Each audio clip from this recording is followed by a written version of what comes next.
स्वागत है आप लोगों का सिविल्स एजुकेशन पीसीएस में। ये फरवरी मंथ का कंपाइलेशन वीडियो, ठीक है। ये सारे वीडियोस हम लोग कर चुके हैं वीकली बेसिस पर। मैं उन्हीं वीडियोस को बस मर्ज कर रहा हूँ ताकि एक साथ पूरे मंथ का यहाँ पे आपको अवेल हो जाए। और ये सारे वीडियोस हम लोग यूपी पीसीएस प्री 2025 और आरओ के लिए कर रहे हैं, ठीक है। तो जिन्होंने वीकली बेसिस पे देखा हुआ है कोई दिक्कत नहीं, जो अगर नए लोग जुड़ेंगे तो उनके लिए हेल्प हो जाएगी, एक साथ मिल जाएगा वीडियो, ठीक है। चलिए, और ये जो वीडियोस आपको करंट अफेयर्स के प्रोवाइड किए जा रहे हैं ये प्री लेवल पर काम करते हैं, ये मेंस लेवल पर भी काम करते हैं, ठीक है। मेंस के लिए भी हेल्प करेगा, पीसीएस मेंस के लिए। तो फिर देखिएगा, ठीक है, क्योंकि ये कंपाइलेशन वीडियो है, लंबा वीडियो रहेगा। सारे वीडियोस मर्ज हैं ना चारों वीक के, तो ये 2 घंटे के आसपास का हो जाएगा। तो टाइम निकाल निकाल के देखते रहिएगा। चलिए कर लेते हैं, पहला टॉपिक करेंगे हम लोग। यहाँ पे देखो, आर्द्रभूमि शहर के बारे में कुछ न्यूज में है। वेटलैंड सिटीज़ का भी दर्जा दिया गया है 2 शहरों को। तो यहाँ पे सीखेंगे हम लोग कि ये वेटलैंड सिटीज़ क्या होती हैं और ये जो 2 शहर चुने गए हैं इनकी क्या विशेषताएं रही हैं। वेटलैंड के लिए इन्होंने क्या काम किया है, उनके प्रोटेक्शन के लिए क्या काम किया है। न्यूज में था इंदौर और उदयपुर को आर्द्रभूमि शहरों के रूप में अंतर्राष्ट्रीय मान्यता प्राप्त करने वाले पहले भारतीय शहर बन गए। तो ये 2 शहर आपको याद रखना है, ठीक है, इंदौर और उदयपुर। बाकी इंदौर में तमाम लेक्स हम लोग पढ़ते हैं, वेटलैंड्स पढ़ते हैं। उदयपुर तो झीलों का शहर ही बोला जाता है, ठीक है। तो यहाँ पे ये 2 शहर के नाम आपको ध्यान रखना है, इनको वेटलैंड सिटीज़ का दर्जा दिया गया है, ठीक है। अब देखते हैं यहाँ पे ये वेटलैंड सिटीज़ होती क्या है। सिंपल सा मतलब है इसका, देखो, ऐसे शहर जहाँ पे वेटलैंड तो पहले होना ही चाहिए, ये तो प्राइम कंडीशन है ना। वेटलैंड सिटी किसी को कब बोला जाएगा, जब वहाँ पे झील हो, लेक्स हो, वेटलैंड हो, और साथ में वहाँ पे ये जो आपके पास वेटलैंड्स हैं इनके प्रोटेक्शन के लिए आप क्या कर रहे हैं, है ना। आपके पास क्या तरकीबें हैं, आपकी वहाँ पे पब्लिक अवेयरनेस कैसी है वेटलैंड को लेके, इकोसिस्टम को लेके। आप जो शहर में डेवलपमेंट कर रहे हैं, है ना, शहरी डेवलपमेंट वर्सेस एनवायरनमेंट को आप कैसे देखते हैं, है ना। तो पर्यावरण को ध्यान में रखते हुए अगर डेवलपमेंट कर रहे हैं आप अपने शहर का, तो ये तमाम कंडीशंस हैं। तो इन 2 शहरों ने ऐसा काम किया है। ऐसे शहर जो आर्द्रभूमियों के संरक्षण और प्रबंधन का कार्य करते हैं, ठीक है। ऐसे मतलब ये एक कंडीशन है, शहरी विकास और पारिस्थितिकी संरक्षण के बीच संतुलन बनाकर रखते हैं, ठीक है। मतलब एक बैलेंस लेके चलते हैं डेवलपमेंट में और इकोसिस्टम को लेके। 6 महत्वपूर्ण क्राइटेरिया हैं, मानदंड है, तब आपको आर्द्रभूमि शहर का दर्जा मिलेगा। मतलब किसी शहर को आर्द्रभूमि शहर का दर्जा कब मिलता है, जब ये 6 क्राइटेरिया पूरे होते हैं। रामसर स्थल तो होना ही चाहिए, ठीक है। वेटलैंड तो ठीक है, वेटलैंड होना चाहिए, बट वो रामसर साइट्स में भी होना चाहिए। डिग्रेडेड वेटलैंड्स जो हैं इनको रिस्टोर करने का प्रयास भी आप कर रहे हो, ठीक है, आपका शहर कर रहा हो। आर्द्रभूमि की क्या भूमिका होती है, क्या इंपॉर्टेंस है इकोसिस्टम के लिए, है ना। ये सारी चीज़ें पब्लिक अवेयरनेस के दायरे में होना चाहिए। इनके मूल, आर्द्रभूमि के मूल के बारे में पब्लिक अवेयरनेस अच्छी खासी हो। वेटलैंड इकोसिस्टम को प्रोटेक्ट करने के लिए किए गए कार्य यानी एक्शन आपने क्या क्या लिए हैं।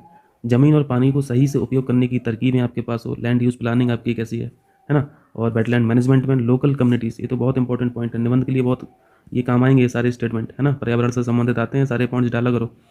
लोकल कम्युनिटीज़ का यहाँ पे पार्टिसिपेशन बहुत ज़रूरी है, क्योंकि अल्टीमेटली वही लोग वहाँ पे हैं, एग्जिस्ट कर रहे हैं जो प्रेजेंट में। तो इनकी भी यहाँ पे भूमिका देखी जाती है। 6 क्राइटेरिया, 6 मानदंड को आप पूरा करते हैं तब आपके शहर को दिया जाता है आर्द्रभूमि शहर, ठीक है। तो स्टेटमेंट के लिए क्वेश्चन पूछे जा सकते हैं, ध्यान रखिएगा। चलिए, उदयपुर इंदौर को मिला है आर्द्रभूमि सिटी का ये दर्जा, तो देख लेते हैं। उदयपुर को झीलों का शहर बोलते ही हैं, ठीक है। संपूर्ण शहर में स्थित हैं झीलें उदयपुर में। पिछोला झील वर्ल्ड फेमस है, फतेह सागर झील उदयपुर में है, स्वरूप सागर झील उदयपुर में है। मैचिंग के लिए काम आएगा ये सारे फैक्ट। इंदौर में लोटस झील हम लोग पढ़ते हैं, चोरल डैम पढ़ते हैं, पिपलिया पाला झील पढ़ते हैं, सिरपुर झील पढ़ते हैं, ना। और इसके अलावा भी तमाम झीलें हैं जो इंपॉर्टेंट है, वो मैंने यहाँ पे मेंशन किया है। हो जाएगा। एक शहर को और नॉमिनेट किया गया था लेकिन वो फेल हो गया। भोपाल को भी आर्द्रभूमि शहरों में नामित किया गया था लेकिन मान्यता प्राप्त नहीं हुई। किस वजह से? भोज वेटलैंड यहाँ पे अफेक्ट हुआ है रोड कंस्ट्रक्शन की वजह से, रोड प्रोजेक्ट की वजह से। इस वजह से भोपाल को यहाँ पर मान्यता नहीं मिल पाई। रामसर की थोड़ी चर्चा हुई थी, तो रामसर साइट्स आज की डेट में कितनी है, 89 हो गई हैं, ठीक है। 4 और बढ़ गई हैं, पहले हम लोग 85 पढ़ते थे ना, अब 4 और बढ़ गई हैं, ठीक है। 1 फरवरी 2025 तक का डेटा है, 4 न्यूली एडेड। अब 4 कौन कौन सी हैं, ये रामसर साइट वाला हम लोग टॉपिक करेंगे तो वहाँ पर मैंशन कर दूंगा, ओके। चलिए दूसरा टॉपिक यहाँ पे देखते हैं। यहाँ पे लिखा है WASP बेस्प जो है 127b, ये क्या है? सिंपल यही पूछ लेगा, चर्चा में रहा ये चीज़ क्या है। यह एक एक्सोप्लैनेट है, ठीक है। एक्सोप्लैनेट किसे बोलते हैं? जो हमारे सोलर सिस्टम के बाहर होते हैं उनको एक्सोप्लैनेट बोलते हैं। सौरमंडल के बाहर एक तारे की परिक्रमा करने वाला एक ग्रह है। हॉट जुपिटर के रूप में इसको वर्गीकृत किया गया है और जुपिटर से लगभग 30% बड़ा भी। तो बहुत ज़्यादा मतलब ये सब तो नहीं पूछेगा, हाँ, लेकिन इस टर्म के बारे में कभी कभी पूछ लेता है कि है क्या, तो लगा देना एक एक्सो प्लानट है। इस तरह के क्वेश्चन पीसीएस पूछता भी है और अभी हाल के वर्षों में पूछे भी गए हैं। ठीक है, चलिए अब एक इंपॉर्टेंट नदी के बारे में पढ़ते हैं, रूसी कुल्या रिवर। ये वैसे इंपॉर्टेंस इस नदी का किस वजह से? ओलिव रिडले कछुओं के वजह से। ओलिव रिडले कछुओं के बारे में हम लोग एक जगह के बारे में जरूर पढ़ते थे पहले, गैर माता बीच, उड़ीसा में। गैर माता बीच बहुत फेमस है क्योंकि यहाँ पे इनकी मास नेस्टिंग होती है ओलिव रिडले कछुओं की। तो आपको इस जगह के साथ साथ गैर माता के साथ साथ आपको रूसी कुल्या रिवर का भी नाम याद रखना है। ओलिव रिडले कछुए द्वारा मास नेस्टिंग समझते हैं, मतलब सामूहिक रूप से घोंसला बनाते हैं, मास नेस्टिंग के लिए प्रसिद्ध है। ठीक है, इस नदी के तट पर ओलिव रिडले कछुए जो हैं सामूहिक रूप से घोंसला बनाने के लिए आते हैं। हो गया। और प्रमुख नेस्टिंग स्थल जो है एक तो यही है रूसी कुल्या रिवर, और गैर माता बीच हम लोग पहले से जानते ही थे, दोनों उड़ीसा में। ठीक, अब थोड़ा ओलिव रिडले के बारे में पढ़ते हैं। बड़े छोटे से होते हैं, साइज में बहुत छोटे छोटे होते हैं, और भरमार है, मतलब वाटर बॉडी में, समुद्र में इन कछुओं की भरमार है। स्मॉलेस्ट सबसे छोटे होते हैं कछुओं प्रजातियों में, सभी टर्टल की प्रजातियों में। टर्टल होता है एक, और एक होता है टॉर्टोइज, है ना। दोनों में फ़र्क जानते हैं? दोनों अलग अलग चीज़ें हैं। ठीक है, टर्टल और टॉर्टोइज। टॉर्टोइज ज़मीन पर रहते हैं, ठीक है, और टर्टल ये पानी में रहता है। इनके फेंस होते हैं, टर्टल के फेंस होते हैं, और टॉर्टोइज के पैर होते हैं। ठीक है, 4 पैर दिखेंगे आपको। टर्टल के पैर नहीं दिखेंगे आपको, फेंस दिखेंगे, ठीक, तैरने के लिए। हाँ, हिंदी में नाम दोनों का एक ही है, कछुआ। तो टर्टल की प्रजातियों में, ठीक है, सबसे अधिक पाई जाने वाली प्रजाति हो गई, और सबसे छोटे साइज के होते हैं, ये भी ध्यान रखना। छोटे समझ के भैया, इनको ये मत समझना कि ये कुछ खाते नहीं होंगे, मांस नहीं खाते होंगे। एक कार्निवोरस प्रजाति है, मांसाहारी प्रजाति है। ठीक है, सबसे अलग तरीके से सामूहिक नेस्टिंग करने वाली प्रजाति है। इसी की वजह से ये फेमस भी हैं, ओलिव रिडले। इस तरीके को, यानी इस प्रैक्टिस को, ये टर्म याद रखना, ठीक है, अरीबाडा। अरीबाडा सिर्फ इतना ही पूछ लेगा, ये अरीबाडा क्या है, तो ये आपको ध्यान रखना है कि ये मास नेस्टिंग का एक तरीका है, ठीक है, जो फॉलो करते हैं ओलिव रिडले टर्टल्स। इनका प्रोटेक्शन का लेवल क्या है? आईयूसीएन ने जो स्टेटस दिया है वो वल्नरेबल है, सुवेद की कैटेगरी में डाला है। ओके, चलिए नेक्स्ट टॉपिक करते हैं हम लोग। ये राष्ट्रीय स्वास्थ्य मिशन यानी नेशनल हेल्थ मिशन की मूल्यांकन रिपोर्ट अभी रिलीज की गई है केंद्र सरकार के द्वारा। तो यहाँ पर देख लेंगे स्वास्थ्य के कुछ डेटा, देख लेंगे कहाँ पे इम्प्रूवमेंट हुआ है, ये सेक्स रेशियो वगैरह, और ये मोर्टेलिटी रेट वगैरह देख लेंगे, ठीक है, फर्टिलिटी रेट वगैरह देख लेंगे। केंद्र सरकार ने 2021 और 2024 यानी 3 साल, है ना, की मूल्यांकन रिपोर्ट प्रस्तुत की। अब यहाँ पे देखो प्रोग्रेस क्या रही है। ये यहाँ से स्टेटमेंट का क्वेश्चन पूछा जा सकता है। पहले हम लोग मृत्यु दर पढ़ लेते हैं। मृत्यु दर में अंडर 5 मोर्टेलिटी रेट पढ़ लेंगे, और जो मातृ मृत्यु अनुपात है वो भी देख लेंगे, और शिशु का यानी इन्फेंट मोर्टेलिटी रेट भी देख लेंगे। ठीक, 1990 के बाद से MMR जो है, मातृ मृत्यु अनुपात, इसमें 83% की गिरावट आई है। इस रिपोर्ट में बताया गया है अच्छा खासा इंप्रूवमेंट है, 83% की गिरावट। इसका मतलब है कि ये 130 से घटकर अब 97 हो गए। मातृ मृत्यु दर अनुपात है, ठीक है, मतलब पर lakh live birth, 1 lakh birth में, लाइव बर्थ में, जीवित जन्म में अब कितनी मृत्यु हो रही हैं? अब 97 हो रही हैं। पहले 130 बच्चे, मतलब माताएं मर जाती थी, ठीक है, अब 97 है। MMR जो है वो अब 97 है, आपको 97 याद रखना है। अंडर 5 का मोर्टेलिटी रेट अगर पूछा जाए, 5 वर्ष से कम आयु के बच्चों की मृत्यु दर कितनी है, इसमें भी अच्छी खासी कमी आई। तो देखो दो तरीके से डेटा है यहाँ पे, एक तो परसेंटेज में है, तो परसेंटेज में भी याद रखना है, और ये फैक्ट भी याद रखना है, 97, ठीक है, अभी वर्तमान का MMR 97। और ये जो अंडर 5 MR है, ये पहले 45 हुआ करती थी, अब 32 है, ठीक है। तो 45 से 32 का जो डिक्रीमेंट हुआ है, यही इंप्रूवमेंट है ना, यही इंप्रूवमेंट है, यही 75% का कमी दिखा रहा है। शिशु मृत्यु दर देखते हैं, इन्फेंट मोर्टेलिटी रेट देखते हैं, इसमें भी अच्छी खासी कमी है। मतलब सारे ही डेटा यहाँ पे इम्प्रूव्ड दिखाए गए हैं। 39 से घटकर 28 हो गई है। IMR 28 है, अंडर 5 MR 32 है, और MMR ये 97 है। हो जाएंगे 3 फैक्ट। और टोटल फर्टिलिटी रेट अभी हम लोगों ने शायद जनवरी के लास्ट वीक में भी TFR पढ़ा था, वो अलग इंस्टीट्यूशन ने दिया था, और जो हमारा नेशनल जो फैमिली हेल्थ सर्वे जो होता है, इसके अनुसार भी पढ़ा था, ठीक है। तो ये वही चीज़ है, 2.3 से घटकर यहाँ पे 2 पॉइंट, अभी जो नेशनल ये फैमिली हेल्थ सर्वे का जो डेटा है लेटेस्ट में, उसके अनुसार कितना है टोटल फर्टिलिटी रेट? 1.9 है कि 2 है? 2 ही है ना, इसको थोड़ा वेरीफाई करना। वो भी ये जो डेटा है नेशनल फैमिली हेल्थ सर्वे वाला, ये भी 2021 तक का ही है ना, 2019 से 2021 तक का। तो ये भी लगभग 2020 का ही बता रहे हैं, लास्ट 2020 का बता रहे होंगे। तो ये तो इंडियन रिपोर्ट के अनुसार है ना, और नेशनल हेल्थ जो सर्वे है, फैमिली हेल्थ सर्वे, ये भी इंडियन रिपोर्ट है। जो हम लोगों ने वहाँ पर टॉपिक पढ़ा था वो अलग इंस्टीट्यूशन के द्वारा पढ़ा था, ठीक है। दोनों में कंपेयर भी किया था, उस PDF को देखिएगा आप लोग। जो हम लोगों ने 1.9 पढ़ा था वहाँ पे ईयर भी पढ़ा था साथ में कि किस साल तक ये 1.9 हो जाएगी। याद आ रहा कुछ? चलिए, तो ये आपको होमवर्क है, बताइएगा किस साल तक ये जो TFR है भारत का वो 1.9 हो जाएगा। ठीक है, तो ये मृत्यु दर का डेटा देख लिया। बाकी डिजीज़ के बारे में देखते हैं। क्षय रोग की घटनाओं में भी यहाँ पे कमी है, 17.7 की कमी आई है, और इससे जो मृत्यु होती थी उसमें भी कमी आई है। ठीक है, ये स्टेटमेंट में याद रखना, कहाँ पे कमी है, कहाँ पे मतलब कहाँ पे डेटा पॉजिटिव है, कहाँ पे नेगेटिव है। 21.4% की कमी है क्षय रोग में भी, मृत्यु में, और घटनाओं में 17.7 का है। मोटा मोटा कुछ कुछ याद रखें। मलेरिया के मामले में क्या है, शुरुआत में ठीक है 13.28 की गिरावट देखी गई, फिर लेकिन 2030 में मलेरिया के केस अचानक से बढ़ गए, 28.9 की वृद्धि हुई है। तो यहाँ पे एक में इम्प्रूवमेंट है, एक में डिक्रीमेंट है। ठीक है, तो ये डेटा था यहाँ पे हम लोगों ने पढ़ा, नेशनल हेल्थ मिशन का जो मूल्यांकन रिपोर्ट है। अब यहाँ पे देखते हैं फिजिकल हेल्थ इंडेक्स, और ये राजकोषीय स्वास्थ्य भी देखना है राज्यों का। इसमें बहुत ज़्यादा नहीं है, इन शॉर्ट में लिखा हूँ, क्योंकि नीति आयोग के द्वारा ही पहला फिजिकल हेल्थ इंडेक्स लॉन्च किया गया, तो वो मैचिंग में पूछ लेता है कभी कभी कि ये इंडेक्स जो है वो कौन जारी करता है। तो ध्यान रखिएगा, ये नीति कमीशन के द्वारा किया गया है, नीति आयोग के द्वारा पहला राजकोषीय स्वास्थ्य इंडेक्स 2025 लॉन्च किया।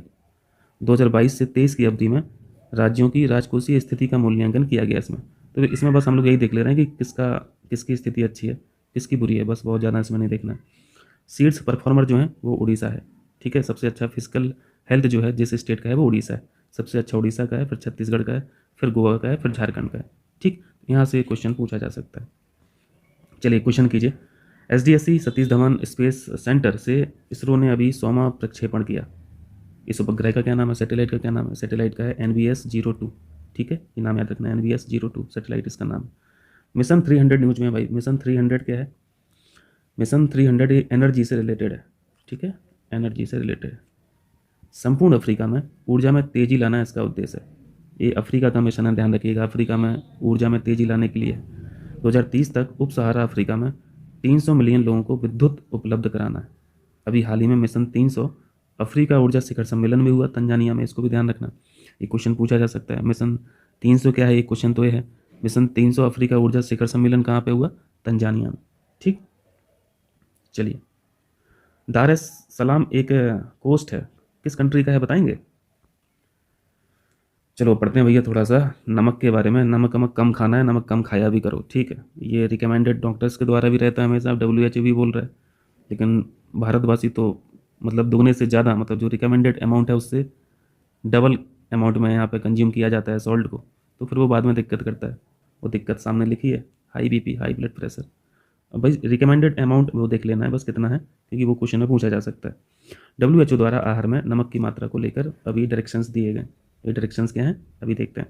WHO ने अत्यधिक नमक सेवन से हाई ब्लड प्रेशर का खतरा बताया। ठीक है, सुझाव भी बताया। सुझाव क्या हो जाएगा? कम खाओ नमक, यही तो सुझाव है। वयस्कों को यानी एडल्ट्स को प्रतिदिन 5 ग्राम नमक से ज़्यादा सेवन नहीं करना चाहिए। यानी कितना खाना है? लेस देन 5 ग्राम पर डे। ठीक है, लेस देन 5 ग्राम पर डे। ये साल्ट वाली बात है।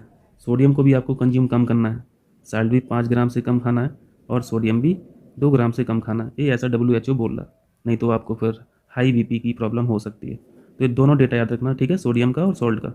सोडियम तो हम लोग जानते हैं ये इलेक्ट्रोलाइट है ना, बॉडी में इलेक्ट्रोलाइट की तरह काम करता है। यानी बॉडी में जो लिक्विड मटेरियल है ना, तरल पदार्थ, उसको रेगुलेट कौन करता है? यही करता है, सोडियम करता है। लेकिन ज़्यादा कंज्यूम कर लोगे तो कुछ ज़्यादा ही कंट्रोल कर देगा, ज़्यादा ही रेगुलेट कर देगा, तो दिक्कत हो जाएगी। ये रिकमेंडेड है, ठीक है, recommended quantity per day for avoid heart stroke, याद रहेगा। चलिए, लेकिन भारत में देखो, भारत में नमक का सेवन अत्यधिक होता है, 10.4 ग्राम प्रतिदिन। रिकमेंडेड कितना है? 5 से कम। खा कितना रहे हैं हम लोग? लगभग 10.5 ग्राम, यानी डबल से ज़्यादा खा रहे हैं, जिससे BP की, यहाँ पे BP से जो पीड़ित हैं उनकी संख्या बहुत ज़्यादा है भारत में। ठीक है, तो ये भारत का अमाउंट याद रखना कंज्यूम वाला, और जो रिकमेंडेड है उसको भी ध्यान रखना। सॉल्ट और सोडियम के बारे में पढ़ लो थोड़ा।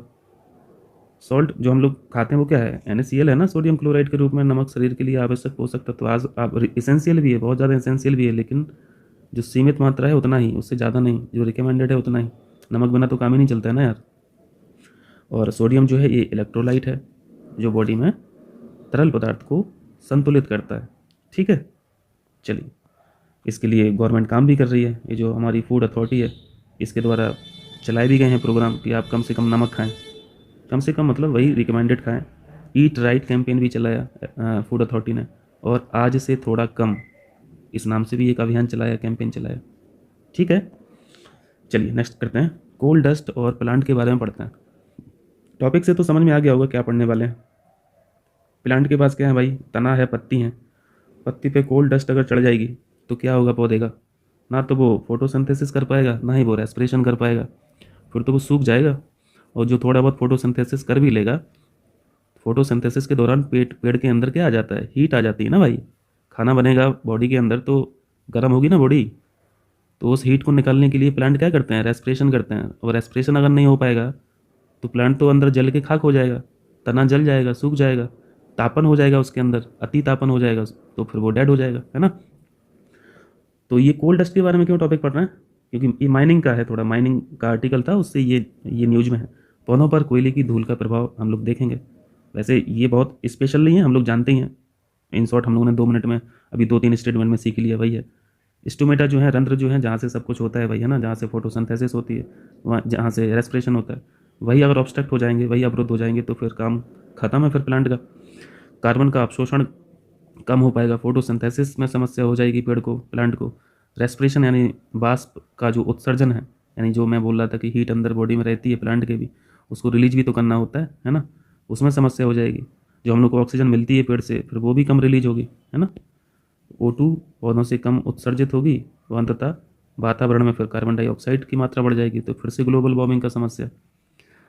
ये रेस्पिरेशन क्या है, रेस्पिरेशन यानी जो जल वाष्प रिलीज नहीं हो पाएगी तो पौधों में क्या हो जाता है, तपन बढ़ जाती है, ठीक है, पौधे सूख जाते हैं और फर्दर ग्लोबल वार्मिंग की फिर समस्या हो जाती है। तो ये तो ठीक है, रंध्र अवरुद्ध हो जाएंगे तो ये सारी समस्या होंगी, ये वैसे जानते होंगे आप लोग। अब चूंकि यहाँ पे कोल की बात हुई है तो कोल के बारे में जल्दी से रिवाइज कर लेते हैं, कुछ स्टैटिक पॉइंट, इससे क्वेश्चन कभी कभी पूछ लेता है। कोल क्या है भाई, एक अवसादी चट्टान है, ठीक है, सेडिमेंट्री रॉक है। इसको टेस्ट में भी कवर कराया है मैंने। पीट कोयला हम लोग पढ़ते हैं, लिग्नाइट कोयला पढ़ते हैं, एंथ्रासाइड भी पढ़ते हैं, और बिटुमिनस पढ़ते हैं। तो सबसे पहला स्टेज जो है कोयले का बनने का, वो पीट होता है। ये कोई कोयला नहीं है ना, बस नाम का कोयला है, वास्तव में कोई कोयला नहीं होता है, क्योंकि इसमें नमी बहुत ज़्यादा होती है, मॉइस्चर कंटेंट बहुत ज़्यादा होता है, जलाओगे धुआं धुआं निकलेगा, कुछ हीट कंटेंट मिलेगी नहीं, लो हीट कंटेंट होता है, ठीक। इस पर फर्दर प्रेशर टेम्परेचर अप्लाई कर दोगे तो लिग्नाइट बन जाएगा, कुछ हज़ारों सालों में लिग्नाइट कोयला बन जाएगा। ये ब्राउन कोल इसको बोलते हैं। मॉइस्चर कंटेंट इसमें भी अच्छा खासा होता है, लेकिन पीट से कम होता है, ठीक है, इसलिए तो पीट के बाद की स्टेज है लिग्नाइट। लेकिन पीट कोयले से कम होता है मॉइस्चर कंटेंट, मतलब थोड़ी बहुत हीट कंटेंट बढ़ जाती होगी, लेकिन बहुत अच्छी स्थिति में नहीं हो पाती है कि इसको यूज किया जाए कमर्शियल पर्पज़ से। कमर्शियल पर्पज़ से जो यूज होता है वो है भाई बिटुमिनस, इसी से हो रहा है, ठीक है। बिटुमिनस कोयला से ही हो रहा है जो एनर्जी जनरेशन हो रही है। इसको सॉफ्ट कोयला भी बोलते हैं, सबसे अधिक उपयोग में लाया जाने वाला कोयला है ये। हाई हीट कंटेंट होता है, ये मतलब पर्पज़ है यूज करने का। हीट ही तो चाहिए, तभी तो पानी बॉयल होगा, तभी तो हीट जनरेट होगी, स्टीम बनेगी, तब उसी स्टीम को टरबाइन पर पटकेंगे, तभी जनरेटर की शाफ्ट घूमेगी, तभी तो बिजली बनाएगा जनरेटर, है ना। कोल पावर प्लांट जो है, थर्मल पावर प्लांट है, इसमें हाई सल्फर कंटेंट भी होता है। तो ये डिफ्रेंसिएशन थोड़ा याद रखना सबका, ठीक, पूछा जाता है। एंथ्रासाइड में क्या है, ये तो भाई टॉप क्लास का कोयला होता ही है, क्योंकि इसमें हाई हीट कंटेंट भी होता है और सल्फर कंटेंट भी कम होता है। तो ये थोड़ा सा इन्वायरमेंटली थोड़ा सा ठीक है, थोड़ा सा ठीक है। ये हार्ड कोयला है, पत्थर कोयला जिसे बोलते हैं ना, जो भर भर के जाते हैं ट्रेन, बट ये लिमिटेड है। एंथ्रासाइड की अवेलेबिलिटी बहुत कम है और कहीं कहीं रिस्ट्रिक्टेड भी है। चलिए, कोयला उत्पादन में सबसे ज़्यादा कौन है भाई, ये उत्पादन है, प्रोडक्शन डेटा है, ठीक है। सबसे ज़्यादा चाइना उत्पादन करता है, फिर भारत करता है, फिर इंडोनेशिया करता है, फिर अमेरिका करता है। ये 2022 तक का आंकड़ा है। और अगर स्टोरेज में बात करें तो भैया स्टोरेज तो यूएसए के पास है, ठीक है। चलिए, अब हम लोग पढ़ते हैं रिन्यूएबल एनर्जी की स्थिति पढ़ते हैं।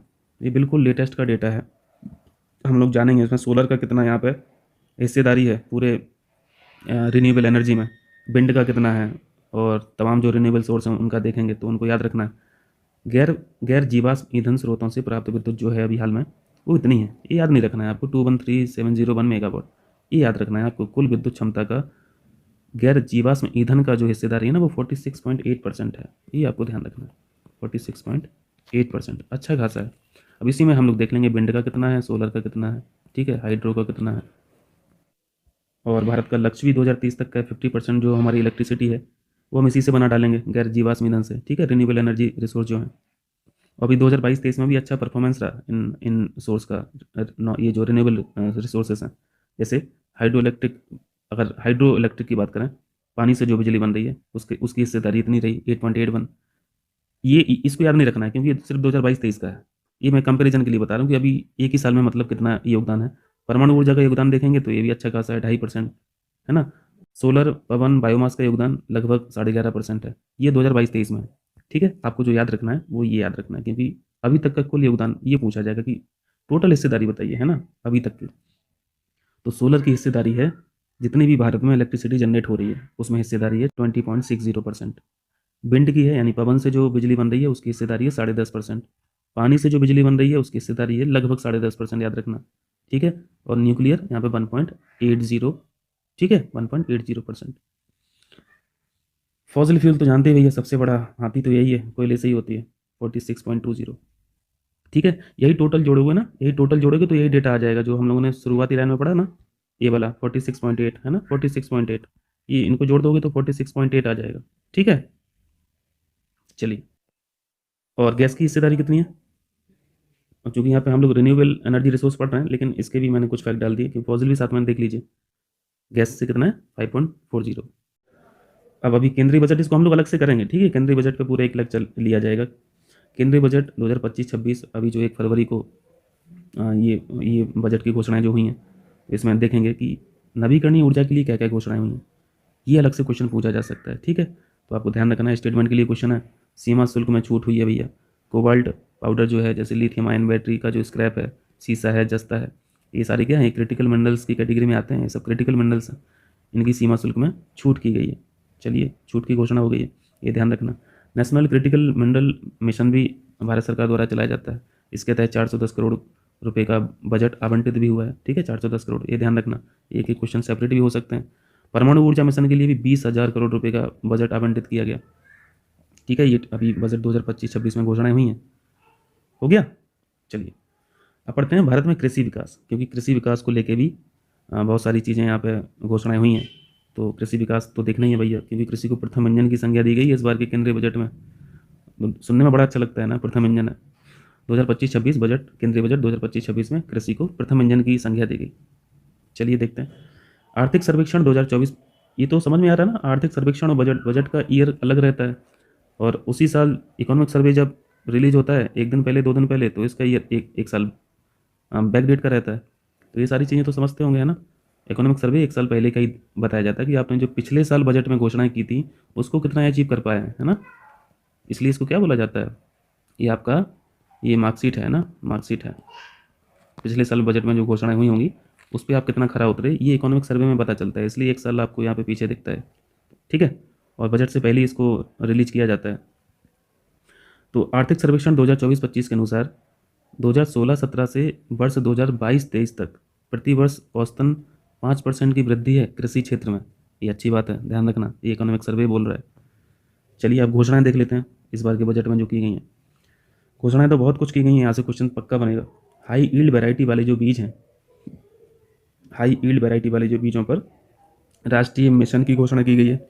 इसमें नए बीज किस्मों का विकास किया जाएगा। इंसेक्ट टॉलरेंट जो बीज होंगे उनको डेवलप किया जाएगा।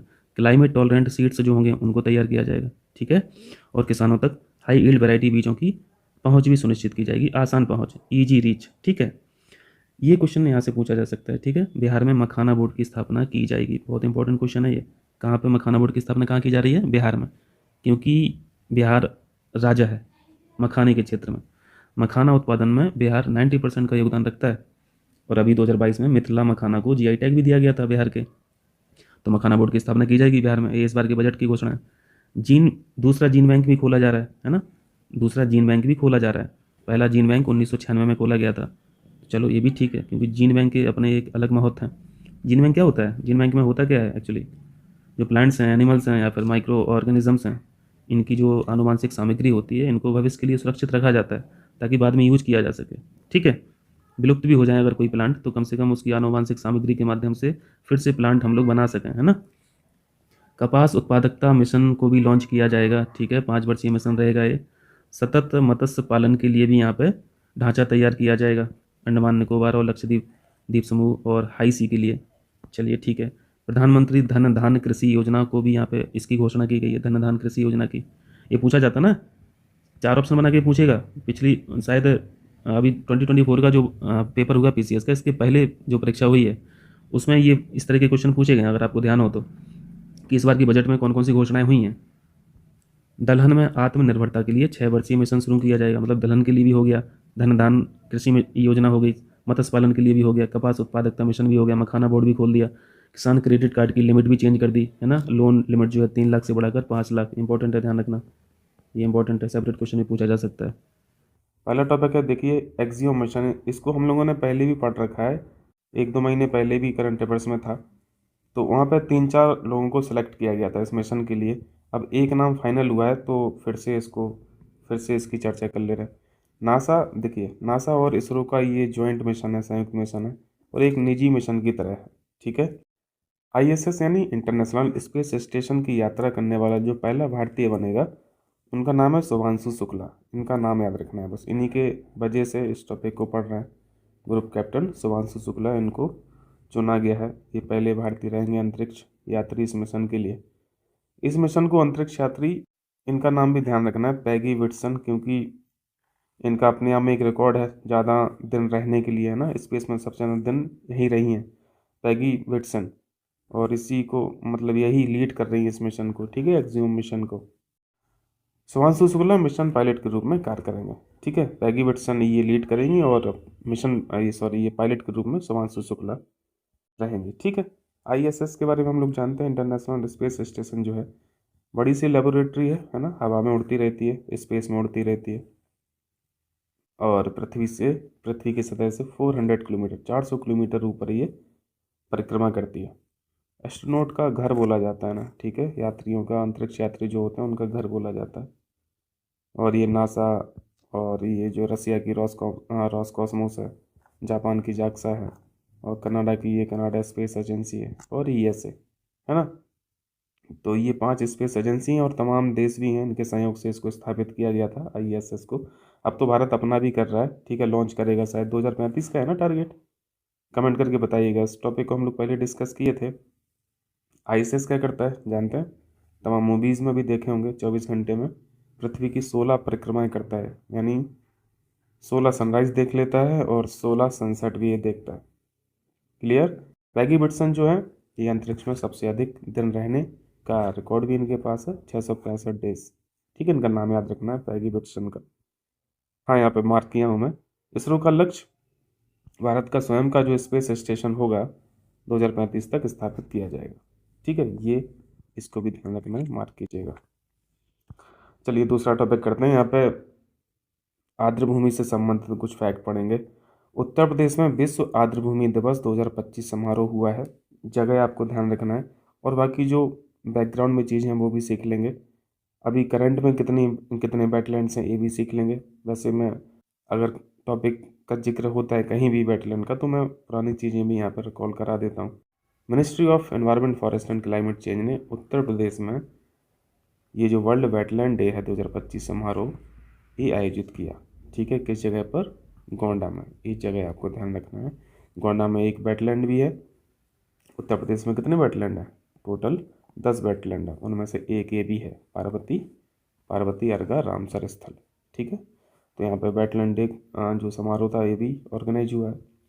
2025 की जो थीम है, हमारे साझा भविष्य के लिए आर्द्रभूमि की रक्षा, ठीक, हमारे साझा भविष्य के लिए आर्द्रभूमि की रक्षा।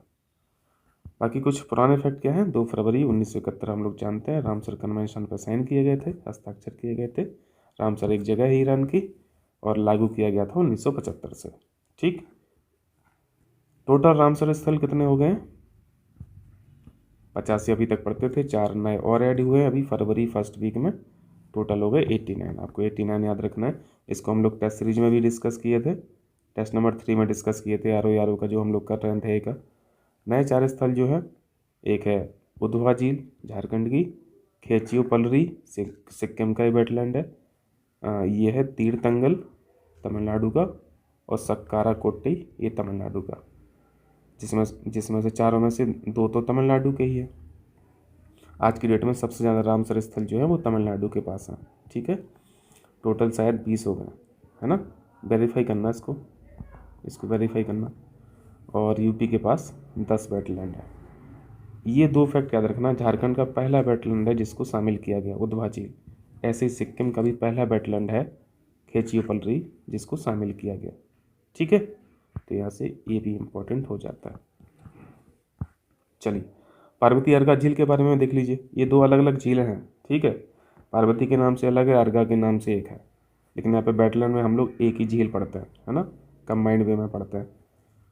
और ये दोनों ही ऑक्सबो लेक हैं। ऑक्सबो लेक तो समझते होंगे ना, जब नदियाँ रास्ता काटती हैं ना, मोड़ मोड़ बनाते हुए, जो रनिंग वाटर सॉइल की जो कटिंग करता है उसके दौरान जो लेक बनती है ना, उन्हें ऑक्सबो बोलते हैं। गोखुर झीलें बोलते हैं हिंदी में, या फिर यू शेप्ड लेक बोल लीजिए। ठीक है, नदी के घुमावदार मार्ग कटने पर इसका निर्माण होता है। ये ज्योग्राफी में आप लोग जानते होंगे। चलिए, क्वेश्चन कीजिए, किस राज्य ने अभी हाल ही में सम्मानपूर्वक मरने के अधिकार को मंजूरी दी है? सम्मानपूर्वक मरने के अधिकार को मंजूरी दी है, इंपॉर्टेंट क्वेश्चन है। कर्नाटक ने। ठीक है, ये सारे केसेस आपको ध्यान रखना है। एक 2018 का मुकदमा है, केस है, मामला है, उसका नाम है Common Cause versus Union of India 2018। इसमें क्या हुआ था, इस केस में, इस बाद में सुप्रीम कोर्ट ने निष्क्रिय इच्छा मृत्यु की कानूनी वैधता को बरकरार रखा था। यानी ये जो कर्नाटक ने सम्मानपूर्वक मरने का अधिकार की मंजूरी दी है, ये एक तरीके से क्या है, ये निष्क्रिय इच्छा मृत्यु है ना। निष्क्रिय को इंग्लिश में क्या बोलते हैं, इनएक्टिव, और सक्रिय को एक्टिव। इन दोनों में फ़र्क क्या होता है, ये सारी चीज़ें हम लोग पहले सीख चुके हैं पीडीएफ में, है ना। आईसीयू में पढ़े हैं, है ना। तमाम मशीनें आपके शरीर पर चढ़ी हुई हैं, उनको क्या बोलते हैं, उनको आप सपोर्ट सिस्टम बोल लीजिए। ठीक है, तो सपोर्ट सिस्टम हटा दीजिए आप शरीर से, है ना, तो आप अपने आप ही मर जाएंगे। तो उसको निष्क्रिय इच्छा मृत्यु बोलता है। एक्टिव इच्छा मृत्यु ये होती है कि बाहर से इंजेक्शन घुसा दिए जहर का डॉक्टर के माध्यम से, मर गया, ये एक्टिव इच्छा मृत्यु होती है। वो वैलिड नहीं है, ठीक है।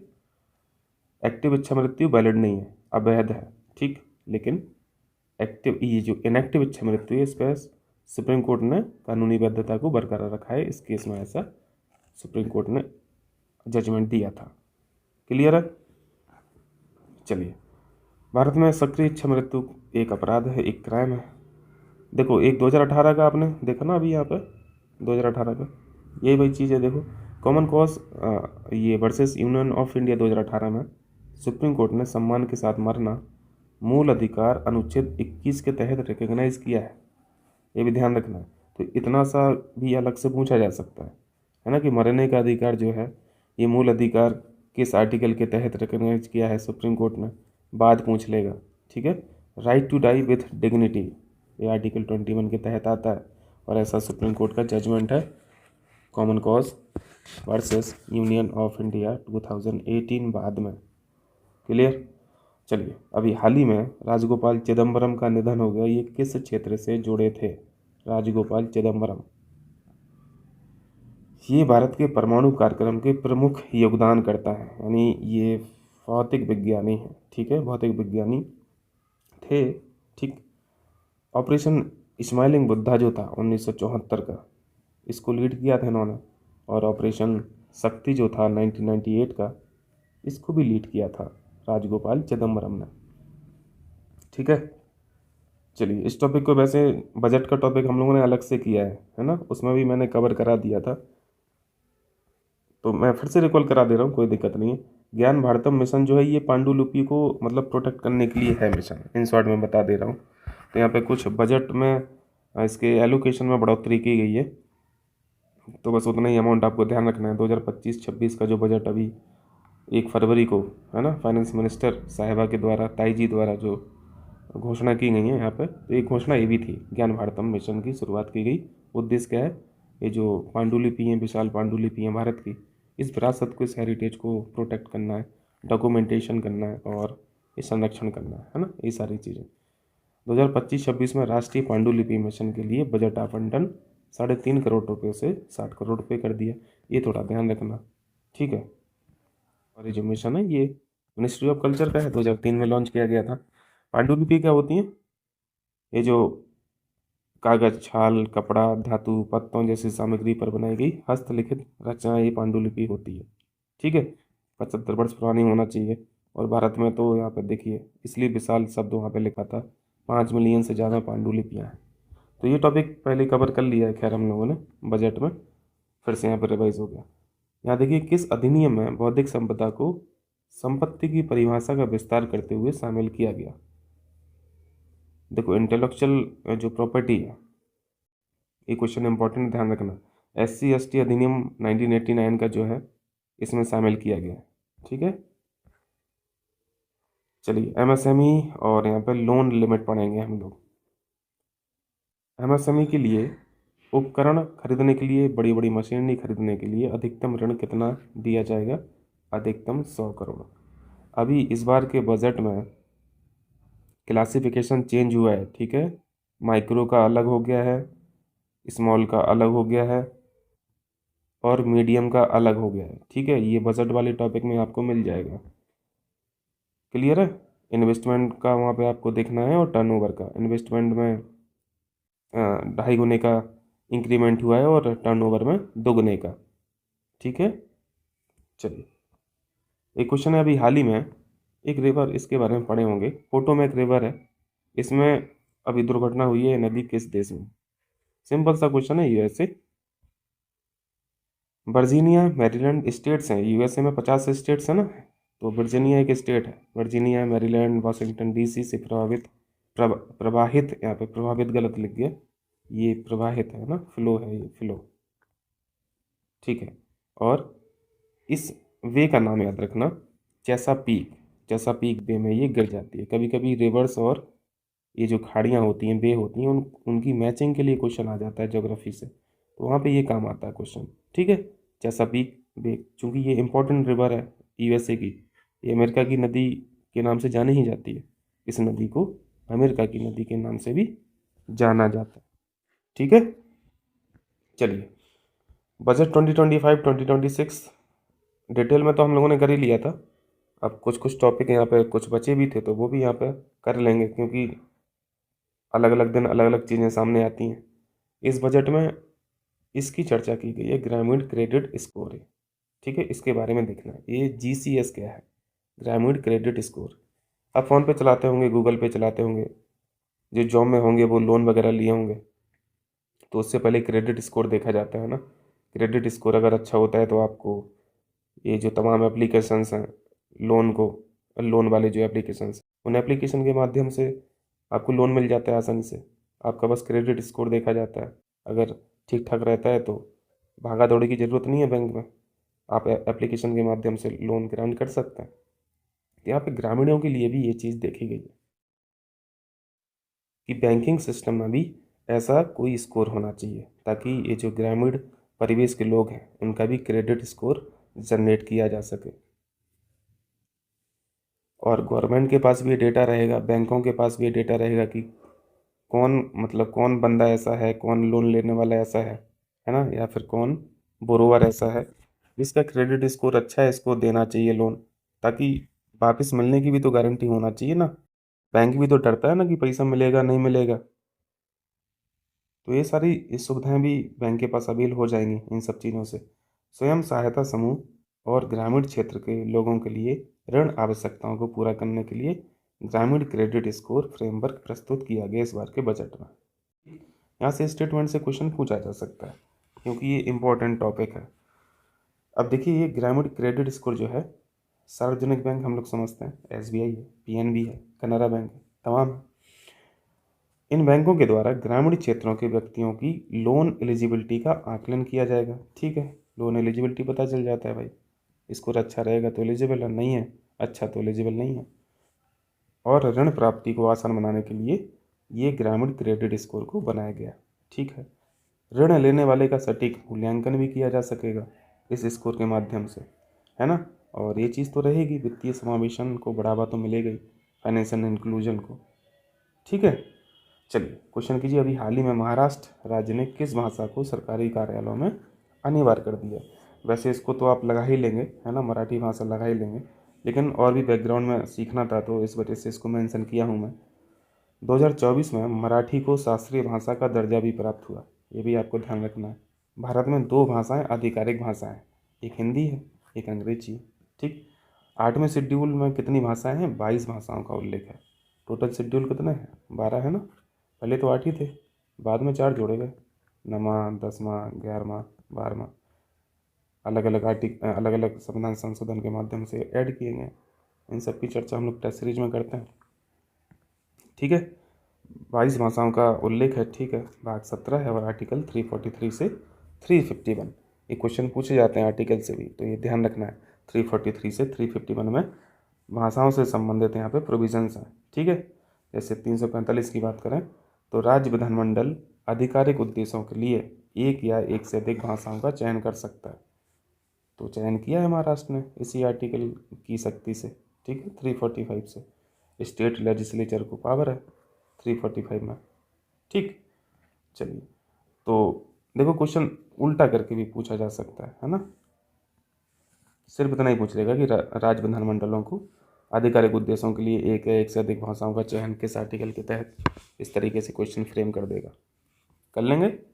चलिए क्वेश्चन देखिए, भारत ने किस देश को हराकर आईसीसी अंडर-19 महिला T20 विश्व कप 2025 जीत लिया? आसान क्वेश्चन है, कर ही लेंगे। South Africa. आयोजन कहाँ पे हुआ? मलेशिया। जीता कौन है? भारत। हारा कौन है? South Africa. आयोजन कहाँ पे हुआ? मलेशिया। ठीक, चलिए जल जीवन मिशन देखते हैं। बजट 2025-26 का क्या अभी 2025-26 के बजट में ग्रामीण परिवारों को लाभान्वित करने के लिए जेजेएम की अवधि वर्ष 2028 तक बढ़ा दी गई है। जल जीवन मिशन तो पुराना है, आज का तो है नहीं, लेकिन इसकी जो टाइम लिमिट है वो भी बढ़ा दी गई है, क्योंकि सभी लोग लाभान्वित नहीं हो पाए थे, कुछ लोग बच रहे थे, तो उन्हीं को, जो बच रहे थे उन्हीं के लिए मतलब इसको एक्सटेंड किया गया। क्लियर? बच्चे कितने हैं? 20% बच्चे हैं अभी शेष ग्रामीण परिवारों के लिए। ठीक है, मतलब 80% लाभान्वित हो चुके हैं, 20% बच्चे हैं। चलिए जल्दी से रिवाइज कीजिए जल जीवन मिशन के बारे में। मैचिंग में पूछता है ना, ईयर पूछता है, योजना का ईयर से मिलान पूछता है। 2019 में लॉन्च की गई थी 15 अगस्त को। उद्देश्य क्या था? पहले 2024 तक प्रत्येक ग्रामीण परिवार को प्रति व्यक्ति प्रतिदिन 55 लीटर, एक बार ये क्वेश्चन पूछा था, है ना, 55 लीटर का पेयजल उपलब्ध कराना था। ठीक है, 2024 तक, है ना, 2024 तक तो पूरा काम हो नहीं पाया, जो हो पाया था उतना हो पाया। 80% ऑफ रूरल इंडिया मतलब लाभान्वित हुआ। 15 करोड़ ग्रामीण परिवारों के पास नल कनेक्शन ये हो गए थे, लेकिन अब भी 20% बचे हुए हैं, तो 20% ये हो जाएंगे, 2028 तक हो जाएगा। ठीक है, चलिए देखिए भैया, जनजातीय कल्याण के बारे में देखते हैं। इस बार बजट में क्या क्या चीज़ें हुई हैं, क्या क्या घोषणाएं हुई हैं, ये बहुत इंपॉर्टेंट है। ठीक, मार्क कीजिएगा, सभी इंपॉर्टेंट है। खैर 2024-25 का अगर देखते हैं, 2024-25 के बजट की तुलना में इस बार के बजट में जनजातीय मामलों के मंत्रालय के लिए बजट आवंटन में देखिए लगभग 50%, लगभग मान लीजिए, है ना, 45.79 की वृद्धि की गई है। अच्छा खासा परसेंट है ना। आवंटन हुआ है 14,925 करोड़ रुपए का, तो ये परसेंट में याद रखना। ठीक है, अब यहाँ पे एक एक करके देखते हैं। मिनिस्ट्री ऑफ ट्राइबल अफेयर्स यानी ये जनजातीय मामलों का जो मंत्रालय है, ये खासतौर से अनुसूचित जनजाति यानी एसटी के कल्याण और विकास पर ध्यान देता है। इसी तरह एक और मंत्रालय है जिसे बोलते हैं सामाजिक न्याय और अधिकारिता मंत्रालय, ministry of social justice and empowerment बोलते हैं। ये सभी के लिए काम करता है, एससीज के लिए, एसटी के लिए, ओबीसीज के लिए, ये पीडब्ल्यूडी हैं, बुजुर्ग हैं, ट्रांसजेंडर हैं, है ना, सभी कम्युनिटी के लिए ये काम करता है। तो इन दोनों ये मिनिस्ट्रीज़ में फ़र्क जाने रहना। एकलव्य मॉडल के जो आवासीय विद्यालय होते हैं, रेजिडेंशियल कॉलेजेस जो होते हैं, इनका भी विस्तार किया गया। कर लेंगे। चलिए, और क्या है? धरती आबा जनजातीय ग्राम उत्कर्ष अभियान, नाम याद रखना इस अभियान का। धरती आबा जनजातीय ग्राम उत्कर्ष अभियान के तहत जनजातीय क्षेत्रों में बुनियादी ढांचे, शिक्षा, आजीविका में सुधार के लिए 2000 करोड़ रुपए का यहाँ पे आवंटन हुआ है।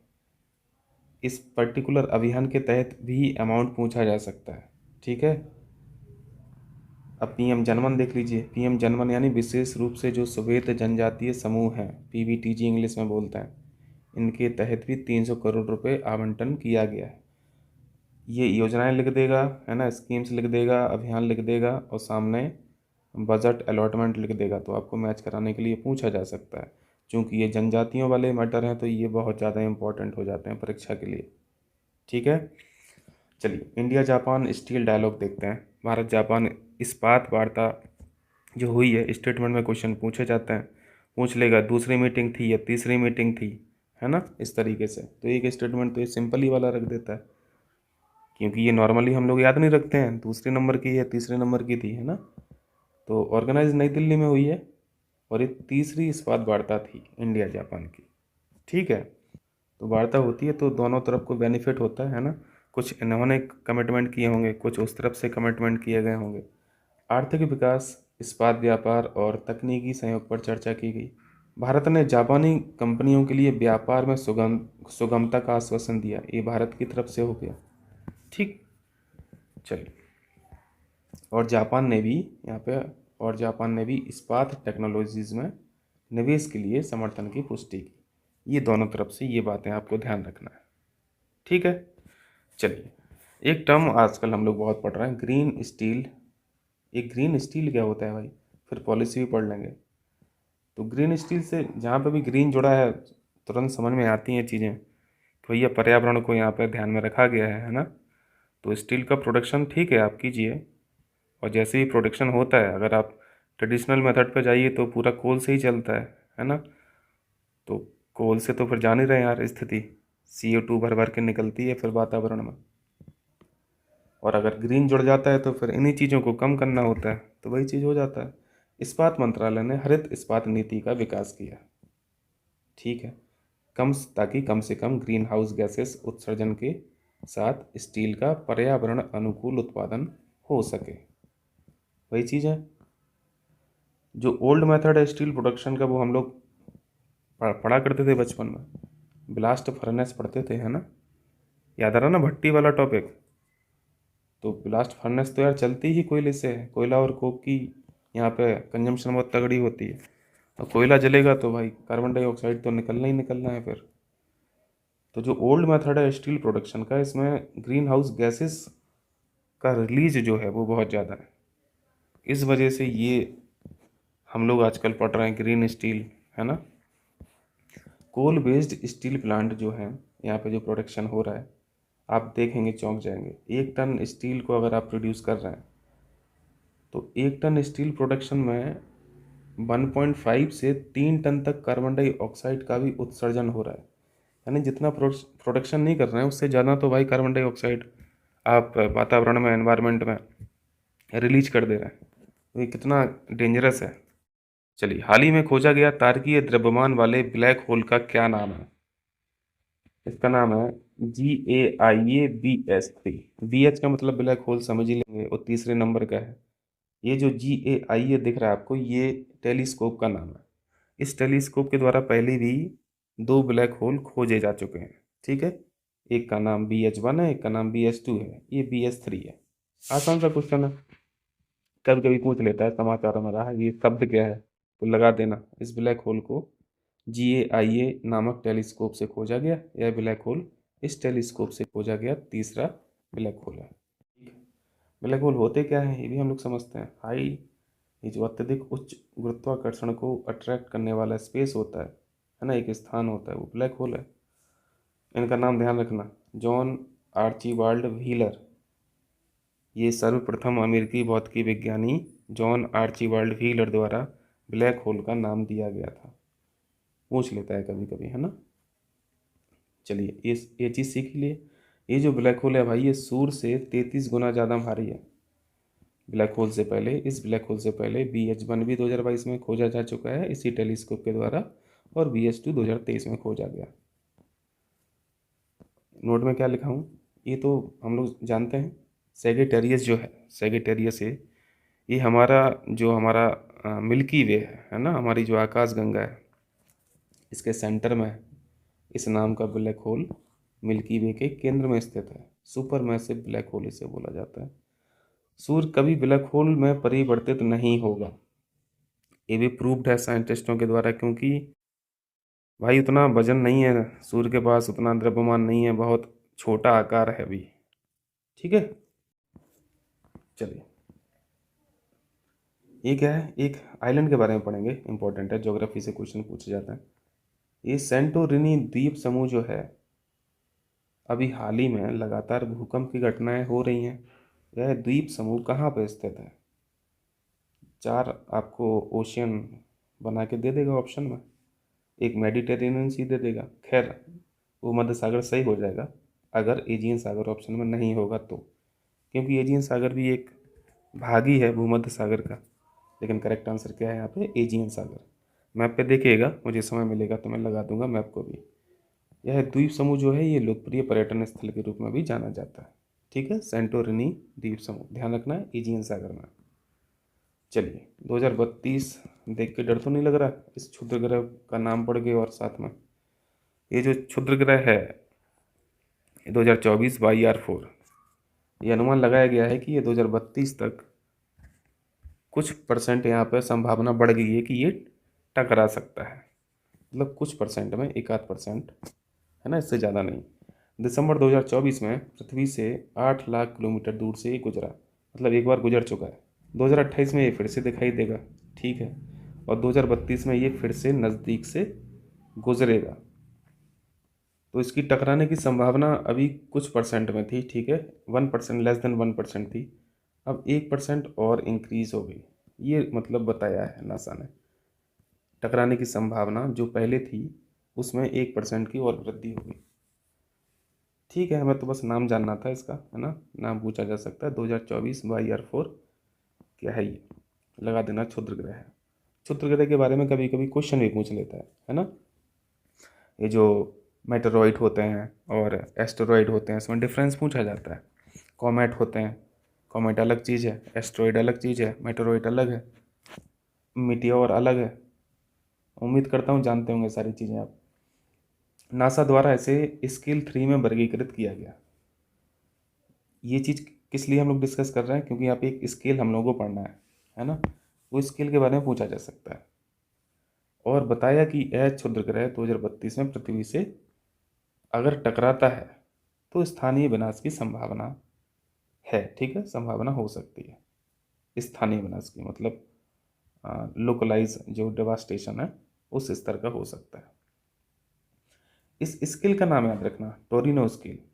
अगर पूछा जाए कि क्षुद्र ग्रह के टकराने से होने वाले विनाश का स्तर कौन से स्केल से नापा जाता है, तो ध्यान रखना टोरिनो स्केल। ठीक है। चलिए, जैसे हम लोग भूकंप में पढ़ते हैं ना, सीस्मोग्राफी में पढ़ते हैं, वहाँ पे अलग पैमाने हैं, तो यहाँ पे भी एक पैमाना पढ़ लीजिए। चलिए भाई, इसकी बड़ी चर्चा हो रही है आजकल। वेगर दाय नेवर, वेगर दाय नेवर पॉलिसी किसकी है भाई? सबसे पहले तो ये जान लेना, यूएसए की है। ये क्या है नीति? नीति में क्या होने वाला है? यूएसए ने क्या कर दिया ऐसा? यह एक संरक्षणवादी नीति है। और इस शब्द से आप बिल्कुल सारी चीज़ें समझ में आ जाएंगी कि जो यूएसए यहाँ पे करने वाला है इस नीति के तहत, वो खुद के लिए कर रहा है ना। वो वैसे भी बोलता है यूएसए फर्स्ट, यूएसए फर्स्ट। और जब कोई इस तरह की नीति लाई जाती है तो जो उनके घरेलू इंडस्ट्रीज होती हैं उनको प्रोटेक्ट करने के लिए ये सब किया जाता है ना। इस पॉलिसी के तहत क्या क्या किया गया है वो भी हम लोग डिस्कस करेंगे। इस नीति के तहत अमेरिका ने चीन, कनाडा, मैक्सिको से होने वाले आयात पर टैरिफ लगाया। ठीक है, टैरिफ का तो आजकल बहुत चल ही रहा है, तो टैरिफ से क्वेश्चन पूछा जा सकता है ना। फ़र्क पूछा जाता है, अफेक्ट पूछा जाता है इन सब पॉलिसियों का, एक्सपोर्ट इम्पोर्ट में क्या फ़र्क पड़ता है, सस्ते होते हैं, महंगे होते हैं, ये सारे क्वेश्चंस बनते हैं। इस तरह की नीति कोई देश अपनी आर्थिक स्थिति में सुधार के लिए अपनाता है। सही बात है, भारत भी करता है। अब देखो, इस तरह की अगर कोई पॉलिसी लाता है तो क्या होता है, उसका जो डोमेस्टिक एक्सपोर्ट है बूस्ट कर जाता है। ये बूस्ट कैसे करता है? क्योंकि इस पॉलिसी में ये साथ में अपने करेंसी की डीवैल्यूएशन भी करते हैं। ठीक है, डीवैल्यूएशन यानी मुद्रा का जो अवमूल्यन होता है ये भी कर देते हैं। अवमूल्यन से क्या चीज़ होती है? आपकी करेंसी की वैल्यू घट गई है ना, यानी आपकी जो वस्तुएं हैं आपके मार्केट में वो भी सस्ती हो गई। तो बाहर के जो देश हैं ये फिर बहुत डिमांड करते हैं। क्यों डिमांड करते हैं? क्योंकि इनको लगता है वहाँ की चीज़ें सस्ती हैं, ज़्यादा से ज़्यादा खरीद लो। तो ज़्यादा से ज़्यादा अगर ख़रीदा जाएगा बाहरी देशों के द्वारा, इसका मतलब है कि एक्सपोर्ट बढ़ जाएगा ना, एक्सपोर्ट बढ़ जाएगा। वही चीज़ यहाँ पे लिखी है, डोमेस्टिक एक्सपोर्ट बूस्ट कर जाता है। हाँ, लेकिन बाहर के देशों से अगर कोई इनके देश में कोई वस्तु आ रही है तो टैरिफ लगा दे रहे हैं कि भैया हम भर के टैरिफ लेंगे। इसलिए यहाँ पे क्या लिखा है, फॉरेन गुड्स को डिस्करेज किया जाता है। ठीक है, दोनों बातें समझ में आ गई। इस नीति को सर्वप्रथम एडम स्मिथ, इनके बारे में हम लोग जानते हैं, बहुत बड़े अर्थशास्त्री एडम स्मिथ ने अपनी किताब द वेल्थ ऑफ नेशन में जिक्र किया था। चलिए ठीक है, अब कुछ विशेषताएं पढ़ लेते हैं इस तरह की जो पॉलिसीज़ होती हैं, क्योंकि यहीं से क्वेश्चन पूछा जाता है। हाई टैरिफ लगाकर विदेशी वस्तुओं के आयात को हतोत्साहित किया जाता है, ये भी हम लोगों ने सीख लिया। डोमेस्टिक इंडस्ट्रीज़ को प्रोटेक्ट किया जाता है, ये भी सीख लिया। चलिए, टैरिफ लगा दिया तो बाहर की जो वस्तुएं आएंगी वो बहुत महंगी हो जाएंगी, तो उनको कोई ख़रीदेगा नहीं फिर, है ना। ठीक है, तो जो डोमेस्टिक इंडस्ट्रीज़ के जो प्रोडक्ट होंगे उन्हीं को खरीदेंगे लोग, क्योंकि वो सस्ती रहेंगी। लेकिन इसका उल्टा भी हो जाता है अफेक्ट कभी कभी, वो भी हम लोग देख लेंगे, प्रोज कॉन्स देख लेंगे। और क्या किया जाता है इस पॉलिसी के तहत, करेंसी को डीवैल्यूएट भी किया जाता है, जो अभी हम लोगों ने सीखा ऊपर। मुद्रा का अवमूल्यन करके खुद के देश का एक्सपोर्ट जो है वो बूस्ट किया जाता है। कैसे हो रहा है बूस्ट, अभी देखा ऊपर। और आयात को कम से कम किया जाता है। चलिए, अब प्रोज कॉन्स देख लेते हैं। अगर इस तरह की पॉलिसी आप लाते हैं, ठीक है, तो ठीक है, आपके जो घरेलू उद्योग हैं, डोमेस्टिक इंडस्ट्रीज़ हैं, इनको एक प्रोटेक्शन तो मिल जाता है, लेकिन इनके मन में भी लालच आ जाता है फिर, है ना। ये सोचते हैं कि बाहर की वस्तुएं हमारे देश में आ नहीं रही हैं, तो हम क्यों ना अपने ही प्रोडक्ट की कॉस्ट बढ़ा दें। तो यही समस्या रहती है। तो वही यहाँ पे लिखा हुआ है, देखिए यहाँ पे दूसरा पॉइंट है, नेशनल सिक्योरिटी के लिए अच्छी बात है, बिल्कुल। ये प्रोज हैं, मतलब ये सारे फायदे हैं। निर्यात सस्ते हो जाते हैं, एक्सपोर्ट में बूम आ जाता है क्योंकि करेंसी सस्ती हो जाती है। ये चीज़ तो समझ में आ रही ना भाई, क्योंकि क्वेश्चन यहीं से पूछा जाएगा। और आयात को यहाँ पे हतोत्साहित किया जाता है, ये भी सीख लिया आपने। इसको दूसरी भाषा में बोलते हैं इम्पोर्ट जो है वो कॉस्टलियर हो गया, महंगे हो गए। तो आयात महंगे हो जाते हैं और निर्यात सस्ते हो जाते हैं। निर्यात सस्ते का मतलब कि हमारे प्रोडक्ट की बहुत ज़्यादा डिमांड हो गई है अब बाहरी देशों के लिए, बाहर के देश भर भर के खरीद रहे हैं, इसका मतलब है निर्यात सस्ते हो गए। और बाहर की चीज़ें जो हमारे देश में आ रही हैं उस पर हम टैरिफ लगा दिए तो आयात हतोत्साहित हो गया, इसलिए इम्पोर्ट यहाँ पे कॉस्टली लिखा है। तो कंफ्यूज नहीं होना है, ठीक। चलिए, नुकसान क्या है, नुकसान ये है भैया, तुम यार अपने देश के लिए सिर्फ कर रहे हो, हम अगर आपके देश में बेच रहे हैं तो टैरिफ लगा दे रहे हो, तो एक ग्लोबल वॉर छिड़ जाती है ना, ग्लोबल ट्रेड वॉर स्टार्ट हो जाती है। फिर हर कोई देश ये करने की सोचेगा, और करते ही हैं लोग। डोमेस्टिक इंडस्ट्रीज़ वस्तुओं का दाम बढ़ा देती है, जो अभी मैंने डिस्कस किया था कि बाहर की चीज़ें, बाहर की वस्तुएं, गुड्स सर्विस आ नहीं रही हैं अगर आपके देश में, और आप एक कारखाने के मालिक हैं, आप कुछ प्रोडक्ट बनाते हैं, तो आपके मन में फिर लालच आएगा कि हम अपने प्रोडक्ट का दाम बढ़ा देते हैं, तो फिर तो खरीदेंगे ही खरीदेंगे लोग। तो वही होता भी है फिर, जिससे वहाँ के लोगों की परचेजिंग पावर घट जाती है, ठीक। चलिए, साहित्य अकादमी पुरस्कार देख लेते हैं 2024 का। 24 विजेताओं की घोषणा की गई है, ठीक है। 22 भाषाएं तो 8th शेड्यूल में हैं ही, बाकी 2 भाषाओं के लिए और दिया जाता है। तो ध्यान रखना, एक बार एक क्वेश्चन पूछा गया था कि साहित्य अकादमी पुरस्कार कितनी भाषाओं के लिए दिया जाता है। ध्यान रखना, अभी अभी 2024 का 24 भाषाओं में दिया गया है, ठीक है। 24 भाषाएं और 24 लोग, जिसमें 22 भाषाएं तो 8th शेड्यूल में ही हैं, 2 भाषाएं अलग से हैं, अंग्रेजी और राजस्थानी। ज्ञानपीठ पुरस्कार के बाद दूसरा सबसे बड़ा साहित्यिक सम्मान है ये साहित्य अकादमी पुरस्कार, क्लियर। 8th शेड्यूल की 22 भाषाओं के साथ साथ अंग्रेजी राजस्थानी भाषाओं में है पुरस्कार दिया जाता है, टोटल हो गई 24।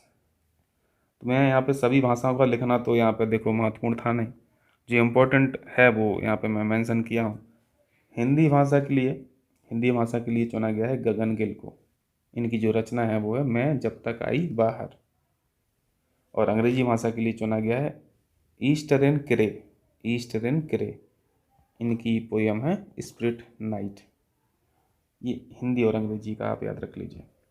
चलिए, पहला टॉपिक करेंगे, ये जो आपको यूएस एजेंसी दिख रही है जिसका नाम है USAID, यानी अंतर्राष्ट्रीय विकास के लिए यूएस की एक एजेंसी है। ये भैया फंडिंग वंडिंग करती है, ठीक है, तमाम देशों में, ये डेवलपमेंट के लिए, विकास के लिए, मानवीय सहायता के लिए। तो इस संस्था के द्वारा जो भी फंडिंग होती थी, है ना, जो भी फंडिंग हो रही थी बाकी देशों में, इस फंडिंग को बंद कर दिया भैया एलोन मस्क साहब ने, और उनके जो राइट हैंड है, या फिर उल्टा बोल लीजिए, ट्रम्प साहब हैं या फिर उनके राइट हैंड, एलोन मस्क है, ये दोनों लोग अलग ही लेवल पर साला ट्रेड वॉर खेल रहे हैं। और इस एजेंसी से भारत में भी काफ़ी सहायता होती थी, है ना, यहाँ पे भी फंडिंग आती थी वहाँ से। तो देख लेंगे अभी न्यूज़ में भी, चूँकि रिसेंट में ये इस कंपनी के द्वारा जो विदेशी सहायता दी जाती थी, है ना, तो इसको अभी रोक लगा दिया। यहाँ पे देखिए अमेरिकी राष्ट्रपति डोनाल्ड ट्रंप है, यूएसएआईडी की विदेशी सहायता पर यहाँ पे 90 दिनों के लिए रोक लगा दी। अब वो कब तक बंद रहेगा, ये कब तक रोक लगी रहेगी, ये नहीं पता, ये बात का डेवलपमेंट है, वो देखा जाएगा। फिलहाल ये फंडिंग बंद करके सरकारी खर्चा तो अपना बचा ही लिए, है ना, अमेरिका वाले। ये संस्था क्या है, वैश्विक सहायता विकास के लिए अमेरिका की एक संस्था है, हर एक क्षेत्र में फंडिंग करती है, चाहे वो हेल्थ का सेक्टर हो, चाहे वो फूड का सेक्टर हो, चाहे वो आपदा राहत वाले जो प्रोग्राम होते हैं ये वाला हो। भारत में भी यहाँ पे इस संस्था के द्वारा लगभग 1.5 अरब अमेरिकी डॉलर पिछले दशक में प्राप्त हो चुका है। तो अच्छी खासी यहाँ पे फंडिंग हुआ करती थी उस संस्था के द्वारा भारत में भी। और अगर 2024 की ही बात करें तो 2024 में ही भारत में अच्छा खासा यहाँ पे पैसा आया था उस संस्था के द्वारा। 50 मिलियन का मतलब होता है, कितना होता है, 5 करोड़, है ना, 5 करोड़ अमेरिकी डॉलर से अधिक यहाँ पर फंडिंग की गई थी। चलिए अभी कुछ न्यूज भी है, देखो न्यूज अगर देखेंगे आप तो इस संस्था के द्वारा जो भी फंडिंग की जा रही थी जिन संस्थाओं को, तो वो तो बेचारे सब बर्बाद हो गए। यहाँ पे देखिए ये India's first transgender clinic close after USAID fund freeze, है ना, 5,000 से ज़्यादा अफेक्ट हुए हैं संस्था में जो कर्मचारी वगैरह होंगे। तो इसी तरीके की न्यूज़ है, ये एक मित्र क्लिनिक है, इसी की बात कर रहे हैं। मित्र क्लिनिक ये ट्रांसजेंडर के लिए काम करती थी। India's first transgender clinic shuts down, है ना, हैदराबाद की ये संस्था है, ये क्लिनिक है। पैसा मिलना खत्म हो गया, संस्था भी खत्म हो गई, है ना। चलिए ठीक है, चलिए वापस आइए। एक क्वेश्चन कीजिए, वर्ष 2025 में होने वाली G20 विदेश मंत्रियों की बैठक कहाँ आयोजित की जाएगी। यह है साउथ अफ्रीका में, जोहान्सबर्ग शहर है साउथ अफ्रीका का। न्यूज़ में किस वजह से था, क्योंकि ये जो है ना भैया अमेरिका आजकल इस बैठक में भाग ना लेने का निर्णय लिया गया है अमेरिका के द्वारा। तो ये थोड़ा सा ध्यान रखना, ठीक है, करंट में पूछा जा सकता है। G20 विदेश मंत्रियों की बैठक और यूएसए के बारे में ध्यान रखना। G20 जानते ही 19 देश हैं और एक संस्था है यूरोपियन यूनियन, हेडक्वार्टर ये भी हम लोग जानते हैं, इसका कोई परमानेंट हेडक्वार्टर तो है नहीं। 1999 1999 में इसकी स्थापना की गई थी।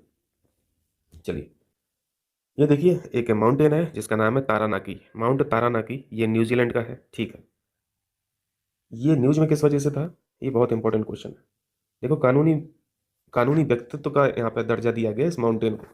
देखो लिविंग एंटिटी आजकल दी जा रही है ना, तो ये लिविंग एंटिटी हुआ या फिर कानूनी व्यक्तित्व हुआ, इस तरीके के जो दर्जे हैं ये मतलब पहाड़ों को, नदियों को, मैदानों को दिए जा रहे हैं उनके इंपॉर्टेंस की वजह से। पूरा नाम इसका है तारानाकी माउंगा, ध्यान रखना है कहाँ का है, न्यूजीलैंड। और न्यूजीलैंड के दूसरे सबसे ऊंचे माउंटेन माउंट तारानाकी माउंगा को कानूनी व्यक्तित्व प्रदान किया गया, ठीक है। इससे पहले भी न्यूजीलैंड के ओरेबेरा पार्क और बांगानुई नदी को कानूनी व्यक्तित्व प्रदान हो चुका है, ठीक है, प्राप्त हो चुका है। तो अभी फिलहाल जो रिसेंट में है वो आपको तारानाकी याद रखना है। ज्योग्राफी में भी क्वेश्चन पूछा जा सकता है, माउंटेन को मैचिंग करा के यहाँ पे बना देगा क्वेश्चन। ये किस तरह का माउंटेन है, स्ट्रेटो वोल्केनो। अगर आप पीडीएफ पढ़ते हैं, है ना, या फिर वीडियोस देखते हैं ये वीकली बेसिस वाली या फिर मंथली बेसिस वाली, तो ये सारी चीज़ें हम लोग डिस्कस करते रहते हैं ना। स्ट्रेटो वोल्केनो क्या होता है, पुराने वीडियोज़ में हो सकता है पिछले मंथ की करंट अफेयर्स में हम लोगों ने किया था और उसको समझाया था मैंने कि स्ट्रेटो वोल्केनो होते क्या है। तो वहाँ से आप कवर कीजिएगा, आप यहाँ पर फिर से डिक्टेट करने का कोई मतलब नहीं है। अगर इस माउंटेन के बारे में क्वेश्चन पूछा जाएगा सेपरेट, तो एक आध स्टेट ये बना देगा कि ये किस तरह का माउंटेन है, डोरमेंट है या फिर डोरमेंट समझते हैं ना, मतलब वो सुसुप्त है, एक्टिव अवस्था में नहीं है।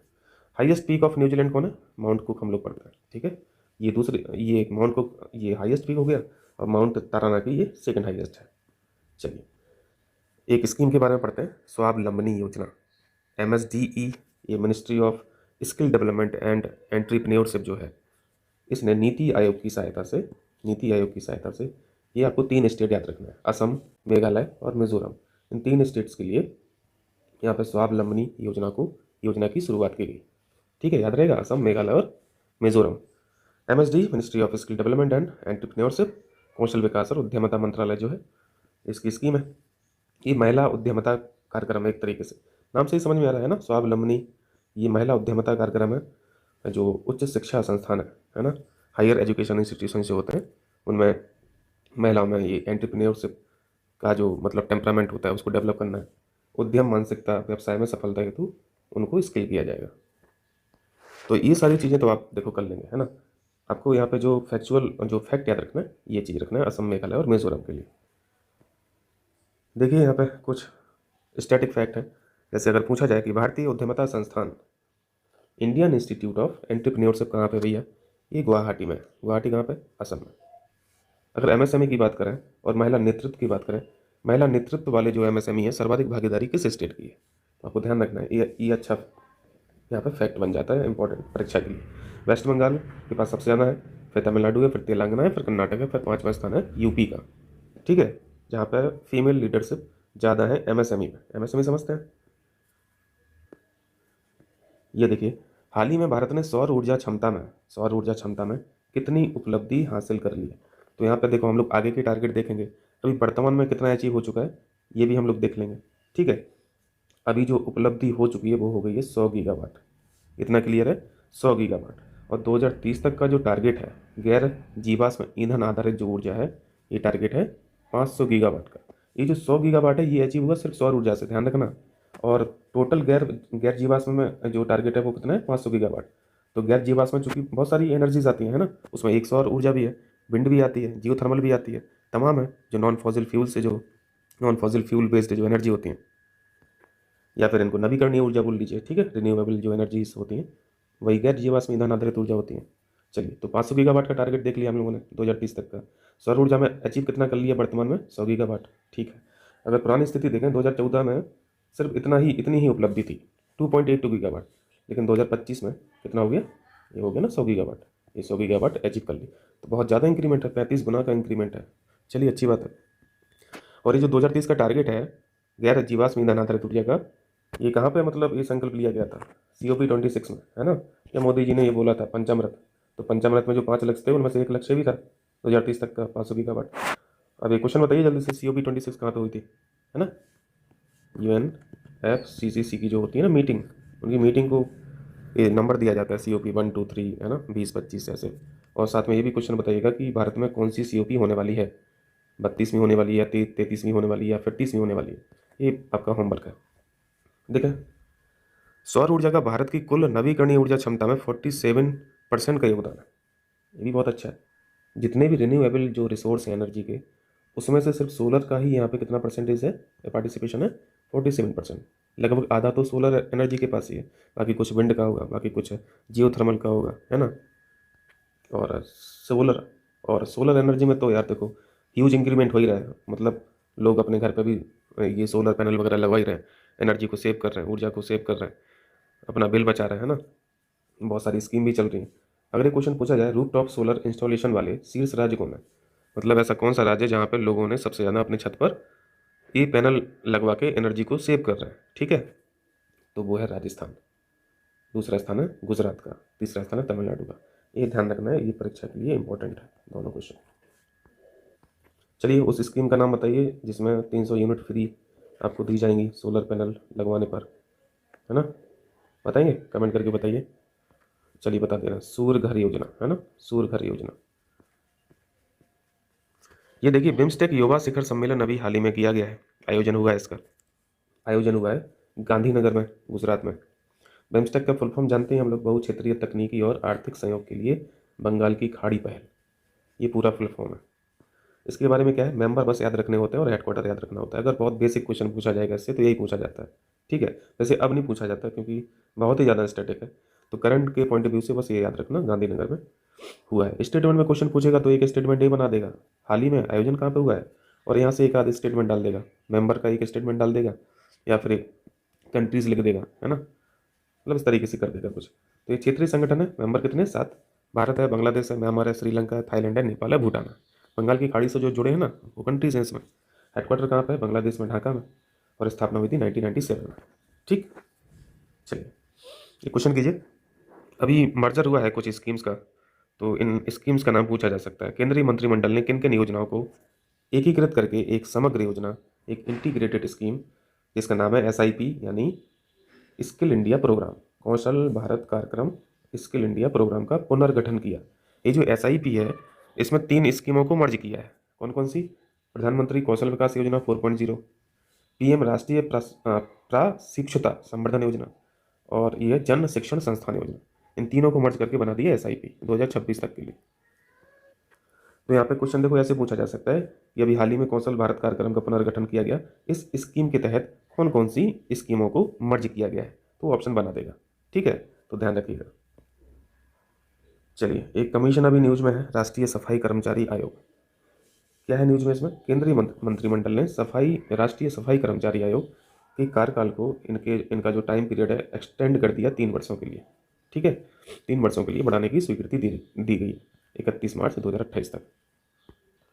तो ये तो होगी करंट की बात भैया। बाकी यहाँ पे कमीशन के बारे में 2-4 बातें देख लेते हैं। ये जो कमीशन है राष्ट्रीय सफाई कर्मचारी वाला, 1993 के तहत एक एक्ट है। ठीक है, 1993 का एक्ट है, उसके तहत इस आयोग को बनाया गया था। 1994 में गठन हुआ। ठीक है, और ये जो आयोग करता है काम, ये करता है ministry of social justice and empowerment के तहत या फिर अंडर में। क्लियर है? इनका कंपोजिशन देखिए, कंपोजिशन इंपॉर्टेंट है। अध्यक्ष कौन? ये राज्य मंत्री होते हैं। चेयर कौन करता है इस कमीशन को? राज्य मंत्री। तो एक चेयरमैन होते हैं, एक वाइस चेयरमैन होते हैं और 5 मेंबर भी होते हैं। उन 5 मेंबर में एक महिला भी होना चाहिए। ठीक है, तो ये कंपोजिशन याद रखना। अध्यक्ष में देखो स्टेटमेंट में CM लिख सकता है वो, तो CM को गलत कर देना। CM नहीं होते हैं, चेयर नहीं करता है, राज्य मंत्री करता है। कर लेंगे? चलिए, ये देखो यार, नया ब्लड ग्रुप एक क्या बवाल है, बॉम्बे ब्लड ग्रुप। ये अभी कुछ दिन पहले न्यूज में था, क्योंकि अभी एक शायद टेस्ट वगैरह हुआ था इस पर, और ट्रीटमेंट किया गया एक महिला के ऊपर, तो उसी ट्रीटमेंट के रिगार्डिंग ये न्यूज में था। तो इस ब्लड ग्रुप के बारे में देख लेते हैं, बायोलॉजी से क्वेश्चन डाल सकता है। सबसे पहले तो ये जान लेना है कि ये जो नया आपको नाम दिख रहा है बॉम्बे ब्लड ग्रुप, ये होता नहीं है बहुत जल्दी, है ना। 10 लाख में एक आध के पास ये ब्लड ग्रुप हो सकता है। ठीक है, इसकी खास बात क्या है? इसमें H एंटीजन की अनुपस्थिति होती है। बस आपको परीक्षा की दृष्टि से इतना ही जानना है, इसमें H एंटीजन की अनुपस्थिति होती है, इसी कारण से इसे HH रक्त समूह भी कहा जाता है। 2 बातें क्लियर? अब ये सब तो जानते हो ना कि AB में कौन कौन से एंटीजन होते हैं, कौन कौन सी एंटीबॉडीज होती हैं, या होती हैं या फिर नहीं होती हैं। O में क्या एंटीजन है, एंटीबॉडी होती है। A में कौन सी एंटीजन है, B में कौन सी एंटीजन है ना। ये तो बहुत बेसिक है। यहाँ पे देखिए RBC WBC जो है या फिर और प्लेटलेट्स हैं, इन पर मौजूद प्रोटीन और कार्बोहाइड्रेट होते हैं। ये हम लोग समझते हैं। जो ब्लड ग्रुप को, मतलब आपका ब्लड कौन से टाइप का है, AB है या फिर A है या फिर B है फिर O है ना, ये डिसाइड करता है। डिसाइड क्या करता है? जो RBC WBC और प्लेटलेट्स पर मौजूद प्रोटीन है या फिर कार्बोहाइड्रेट है, इससे डिसाइड होता है कि आपका ब्लड ग्रुप कौन सा है। जैसे AB ब्लड ग्रुप में A और B दोनों एंटीजन होते हैं, जानते हैं हम लोग। अगर आपका A ब्लड ग्रुप है तो इसमें A एंटीजन होता है, अगर B ब्लड ग्रुप है तो इसमें B एंटीजन होता है, पर O ब्लड ग्रुप में कोई भी एंटीजन होता नहीं है। ये हम लोग जानते हैं कि इसमें दोनों एंटीबॉडीज होती हैं। चलिए, एक बात और, यहाँ पे बॉम्बे ब्लड ग्रुप में अनुपस्थित ये जो H एंटीजन है, मतलब होता ही नहीं है, H एंटीजन अनुपस्थित होता है। ये एंटीजन A B या फिर O एंटीजन के गठन को रोकता है। यही समस्या है सबसे बड़ी। और अगर ऐसी स्थिति आ गई किसी के शरीर में और उसको खून की ज़रूरत पड़ गई, तो भाई वो किससे लेगा, है ना। ना तो वो A से ले पाएगा, ना B से ले पाएगा, ना O से ले पाएगा, ना AB से ले पाएगा। तो बहुत बड़ा समस्या हो जाता है। उसी का ट्रीटमेंट अभी हुआ है। ठीक है, अभी भैया बड़ी बड़ी स्टडी हो रही है, पृथ्वी इनर कोर और संरचनात्मक परिवर्तन, मतलब समझ में आ गया होगा। इनर कोर पर स्टडी हुई होगी, है ना। कुछ हलचल हो रही होगी वहाँ पे, या फिर हलचल कम हो रही होगी, या फिर हलचल ज़्यादा हो रही होगी, रोटेशन कम हो रहा होगा या फिर बढ़ गया होगा। यही ना हुआ स्ट्रक्चरल चेंज। तो देख लेते हैं स्टडी में क्या होगा भैया। ये सबसे बड़ी संस्था है रिसर्च के लिए, खासतौर से जियो साइंस पर। नेचर जियो साइंस के एक अध्ययन से पता चला है कि पृथ्वी की जो इनर कोर है, किस अवस्था में है इनर कोर? सॉलिड स्टेट में है ना। सॉलिड स्टेट में है कि लिक्विड स्टेट में है या फिर सेमी लिक्विड स्टेट में?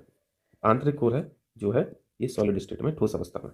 ठीक, तो पृथ्वी की आंतरिक कोर जो है, इसमें परिवर्तन हो रहा है। ये स्टडी में बताया है।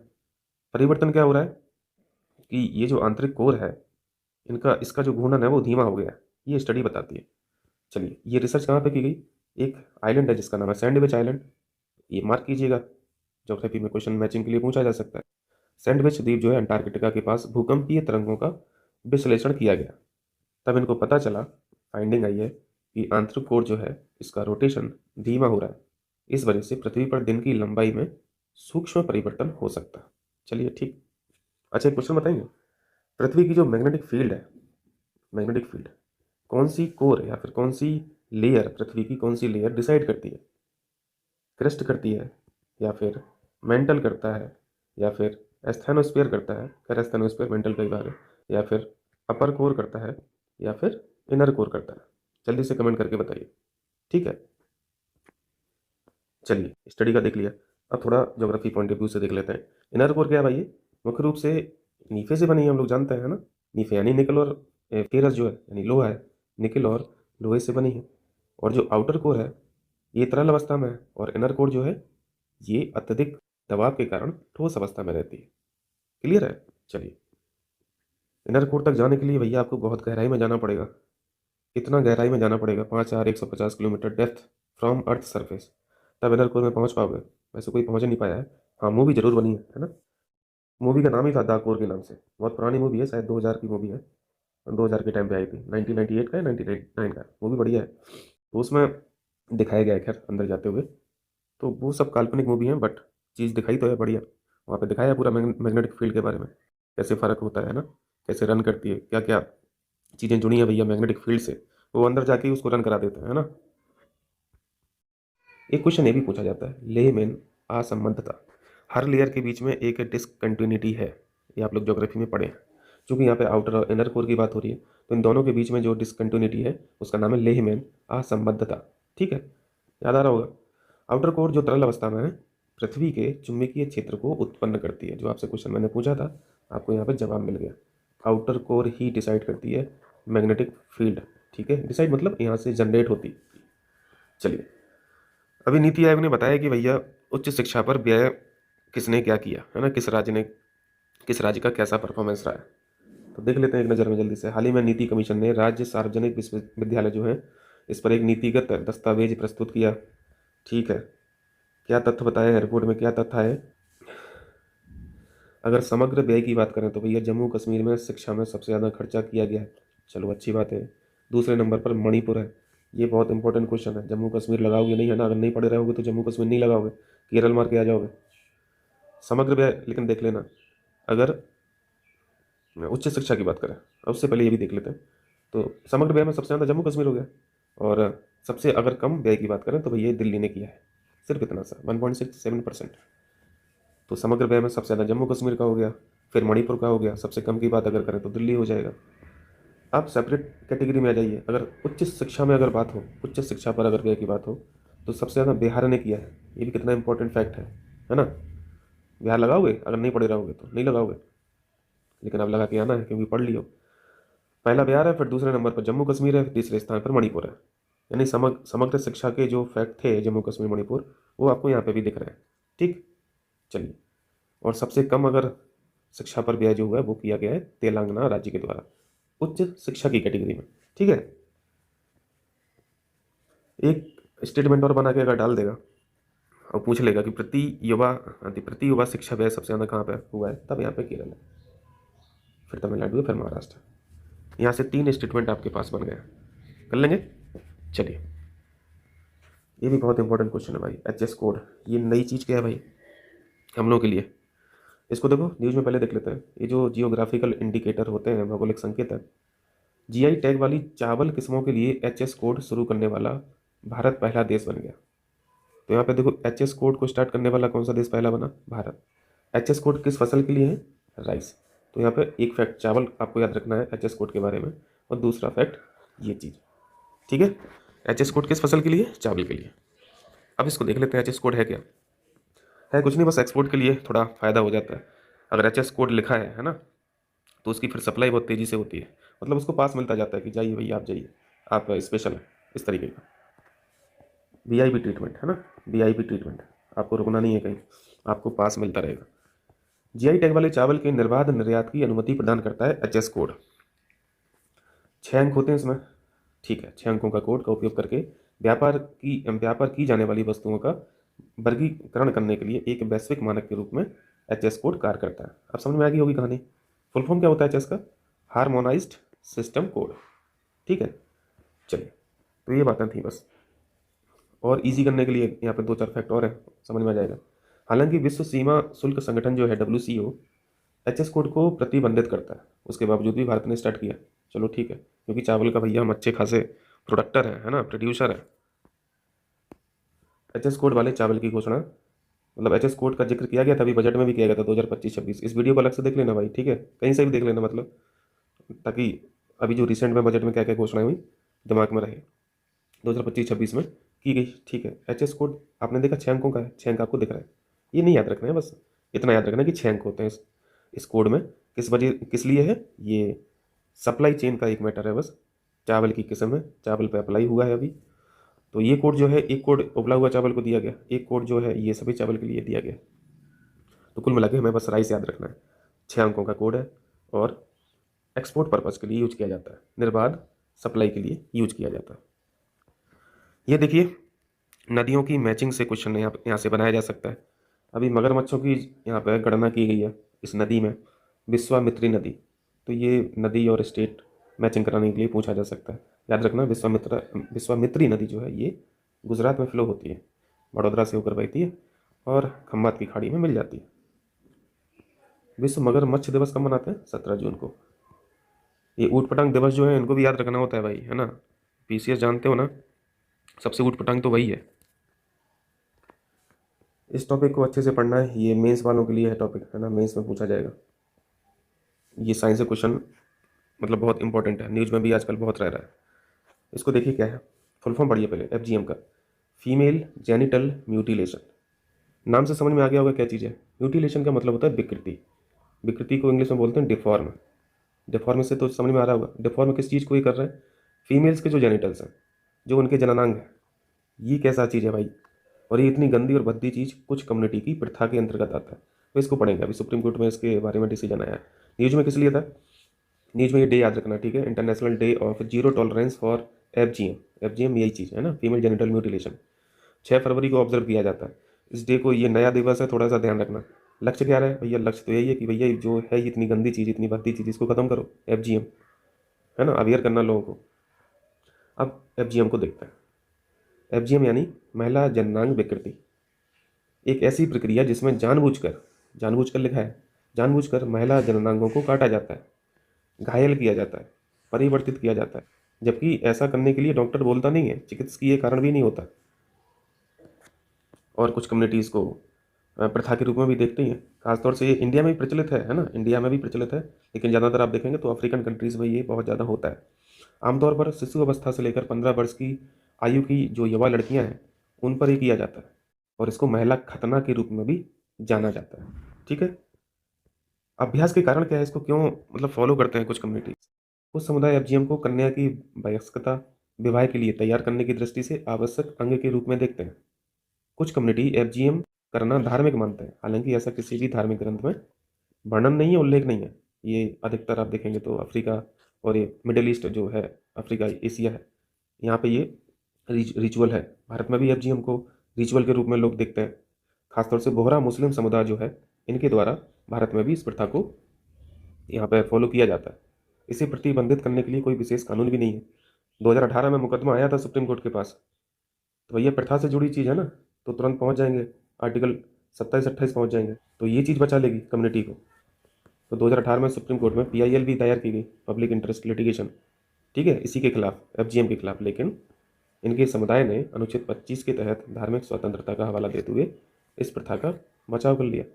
पिटीशन फिलहाल अभी पेंडिंग में है। तो ऐसी चीज़ यार पेंडिंग में क्यों रहना ही चाहिए, है ना। अब इससे दरिद्रता वाली बात क्या हो सकती है महिलाओं के लिए, कि आप उनके जननांग की स्किन काट दे रहे हो, डिफॉर्म कर दे रहे हो। तो यहाँ पे तो आर्टिकल 25 ने ऐसी तैसी कर दी आर्टिकल 21 की, है ना। ये भी कितनी विचित्र बात है ना। आर्टिकल 21 कितना छोटा हो गया है आर्टिकल 25 के सामने। आर्टिकल 21 के साथ साथ आर्टिकल 15 भी जोड़ लीजिए, है ना, वेदवा वाला। चलिए खैर, फर्दर डेवलपमेंट कुछ होगा तो देखा जाएगा। पंडित दीनदयाल उपाध्याय की अभी पुण्यतिथि मनाई गई।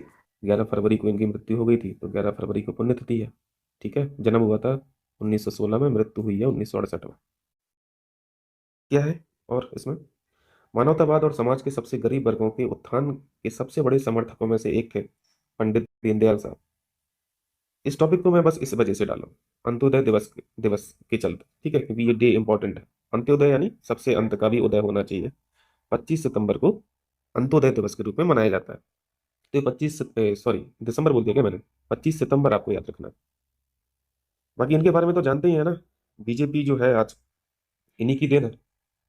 1951 में भारतीय जनसंघ, बीजेपी को पहले इस नाम से जानते थे ना, भारतीय जनसंघ, वर्तमान में बीजेपी की स्थापना, खैर स्थापना तो उन्होंने की थी, श्यामा प्रसाद मुखर्जी ने, लेकिन ये 2 साल बाद मर ही गए थे फिर। 1953 में इनकी मृत्यु हो गई थी, तो फिर 15-20 साल तक इस संगठन को इन्हीं ने चलाया था। ठीक है। और जब स्थापना हुई थी भारतीय जनसंघ की, तो उस समय पर पंडित दीनदयाल साहब को उत्तर प्रदेश शाखा का इनको पहला महासचिव भी चुना गया था। 1953 में मुखर्जी साहब की मृत्यु हो गई, फिर 53 के बाद इन्होंने लीड किया था संगठन को। ठीक है। इस क्वेश्चन को मार्क कीजिए, बहुत इंपॉर्टेंट क्वेश्चन है। पीसीएस प्री में एक क्वेश्चन पूछा था, अगर आप लोगों को ध्यान हो, 2024 में ट्रेड के जो एग्रीमेंट होते हैं ना, जैसे सेसा हुआ, सेपा हुआ, या फिर एफटीए हुआ, एक ऑस्ट्रेलिया के साथ है ना, अलग अलग देशों के साथ अलग अलग ट्रेड है, इस पर अलग से वीडियो किया है, उसको देख लेना। तो ये भी उसी तरीके का है। भारत ईएफटीए डेस्क, ये क्या चीज है? Bharat EFTA desk. भारत अलग है, जानते हैं भैया। ईएफटीए एक अलग संगठन है, इसको भी देख ले रहा हूँ।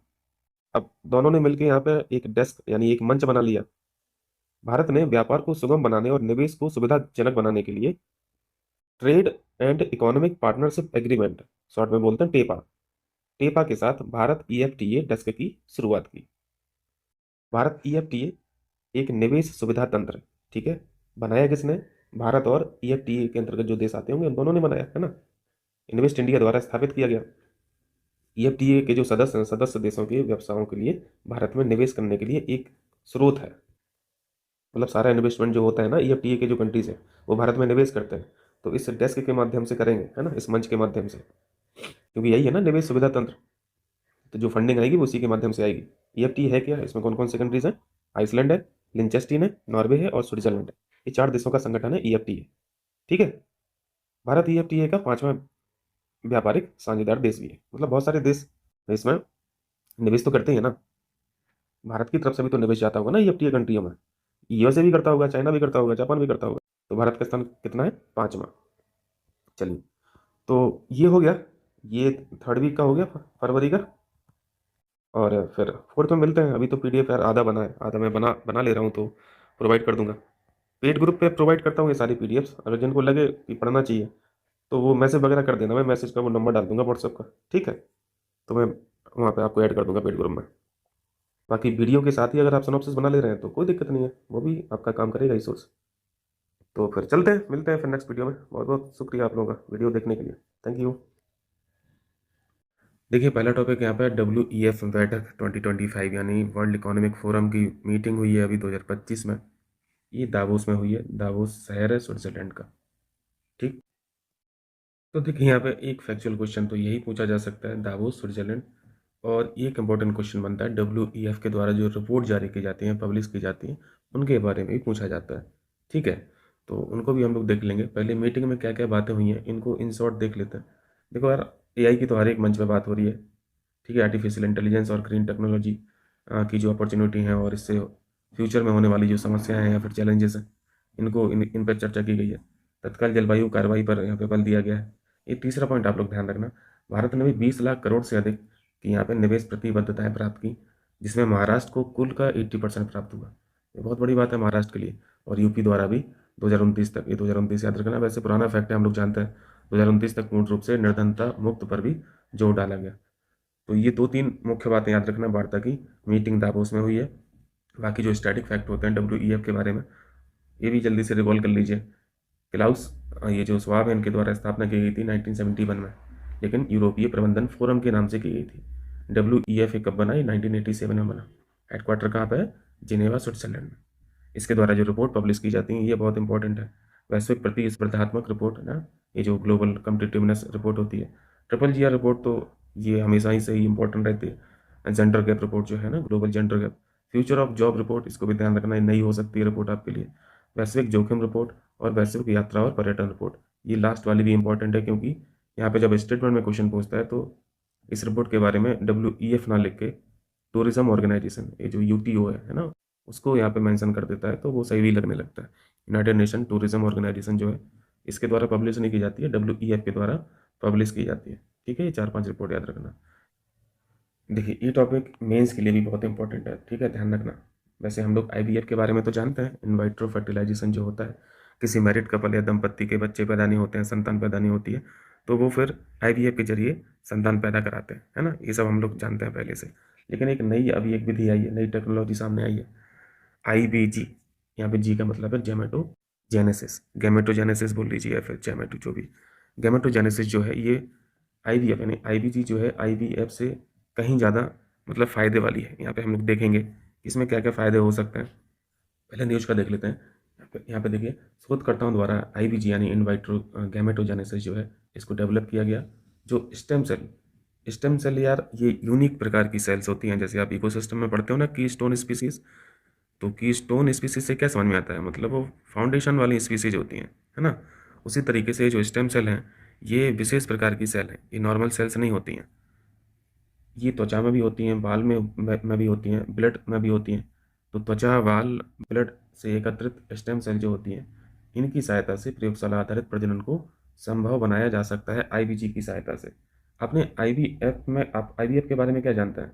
इन वाइट्रो फर्टिलाइजेशन जो है, इसमें जो भी कपल है ना, मेल फीमेल रहेगा कपल में, तो यहाँ पे नेचुरल स्पर्म चाहिए होता है ना, नेचुरल स्पर्म चाहिए होता है और नेचुरल एग चाहिए होता है, तब जाके संभव हो पाता है IBG, है ना, सॉरी IVF। लेकिन आप यहाँ पे IBG में क्या देख रहे हैं? IBG में आपको नेचुरल स्पर्म और नेचुरल एग की ज़रूरत नहीं है। यहाँ पे तो स्टेम सेल से हो जा रहा है काम, है ना। स्टेम सेल की सहायता से ही स्पर्म और एग बना लिया जाएगा और उसको फर्टिलाइज करके जाइगोट बना लिया जाएगा। फिर इस जाइगोट को फिर प्रतिस्थापित कर देंगे सैरोगेट में, ठीक है। सैरोगेट मदर जो होती है ना, सैरोगेट में। तो ये बहुत बड़ा फ़र्क है। यहाँ पे आपको नेचुरल स्पर्म और नेचुरल एग की ज़रूरत नहीं है। और हम लोग डिटेल से देख लेते हैं IBG में। यह एक प्रजनन तकनीक है, ठीक है।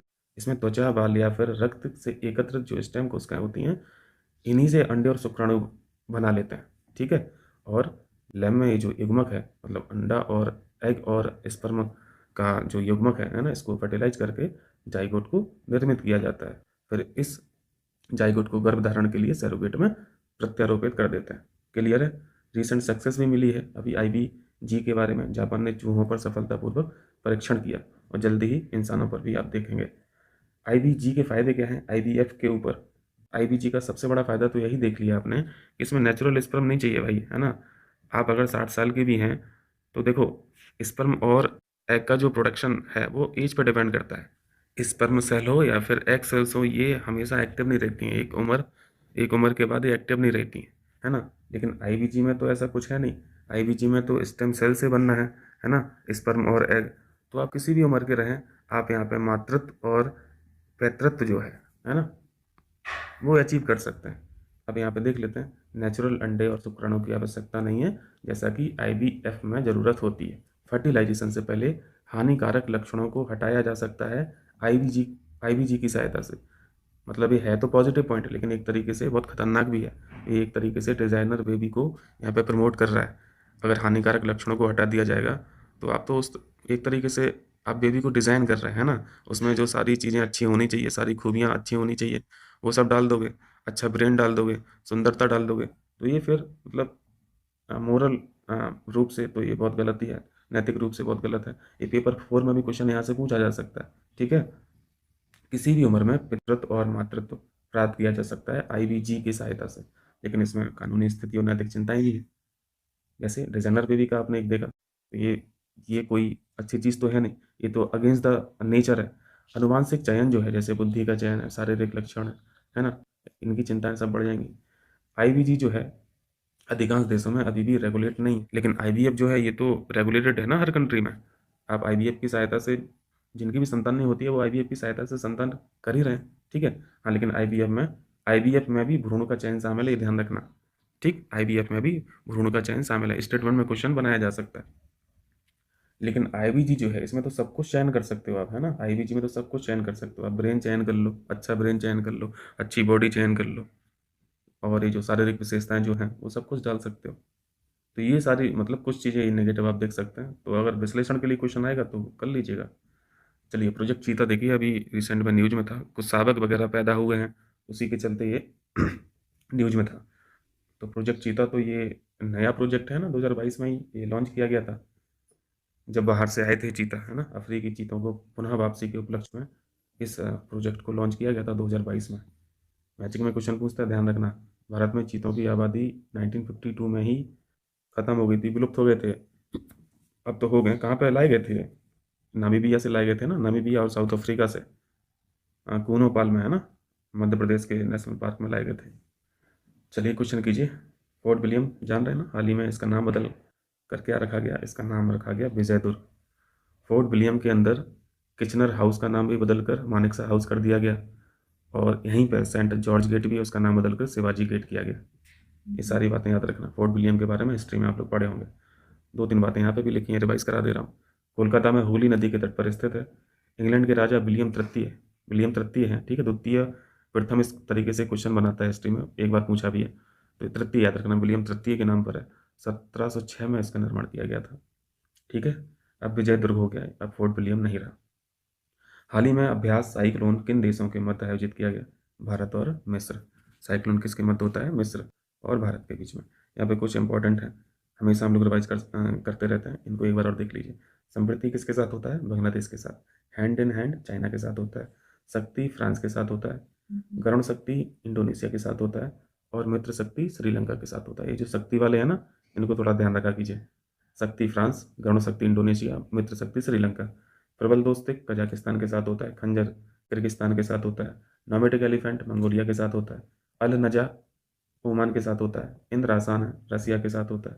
मैत्री थाईलैंड के साथ होता है। अजय वारियर यूके के साथ होता है। और यूएसए के साथ वज्र विहार भी पढ़ते हैं हम लोग, और अभ्यास भी पढ़ते हैं। नेपाल सूर्य ग्रहण। ये कुछ ये एक्सरसाइज थी। चलिए CPI 2024 भी लॉन्च हो गया है। करप्शन परसेप्शन इंडेक्स, भ्रष्टाचार बोध सूचकांक 2024। रैंक पीछे हो गई है 96 2024 में, 96 रैंक है, 2023 में 93 थी। ठीक, कंपैरिजन करके स्टेटमेंट में क्वेश्चन पूछता है। यहाँ पे स्कोर भी दिया जाता है ना। 0 स्कोर रहता है तो अत्यधिक भ्रष्ट माना जाता है। स्कोर 100 रहता है तो सबसे कम भ्रष्ट माना जाता है। तो 100 स्कोर तो किसी का है नहीं, और ना ही किसी का 0 आता है। ऐसा कैसे हो सकता है। CPI को बनाता कौन है, ट्रांसपेरेंसी इंटरनेशनल द्वारा प्रतिवर्ष प्रकाशित की जाती है। ट्रांसपेरेंसी इंटरनेशनल का हेडक्वार्टर जल्दी से आप लोग बताइए। चलिए CPI में सबसे बढ़िया स्थान किसका है, सबसे कम भ्रष्ट देश जो है, ये डेनमार्क है। पिछली बार भी था, 2023 में भी था ये। फिनलैंड दूसरे स्थान पर है। सिंगापुर तीसरा सबसे कम भ्रष्ट देश है। ठीक, पड़ोसी देश में देखिए, बांग्लादेश की स्थिति हम लोगों से खराब है। पाकिस्तान की स्थिति हम लोगों से खराब है। श्रीलंका की स्थिति भी हम लोगों से खराब है। ठीक, चलिए अभी एशियन फिशरीज और ये एक्वाकल्चर फोरम की समिट हुई है। एशियाई मत्स्य पालन और जलीय कृषि फोरम, नई दिल्ली में उद्घाटन हुआ है इसका। Asian fisheries aquaculture forum, AFAF। देखिए, वैश्विक मत्स्य पालन और जलीय कृषि पर यह सम्मेलन होता है।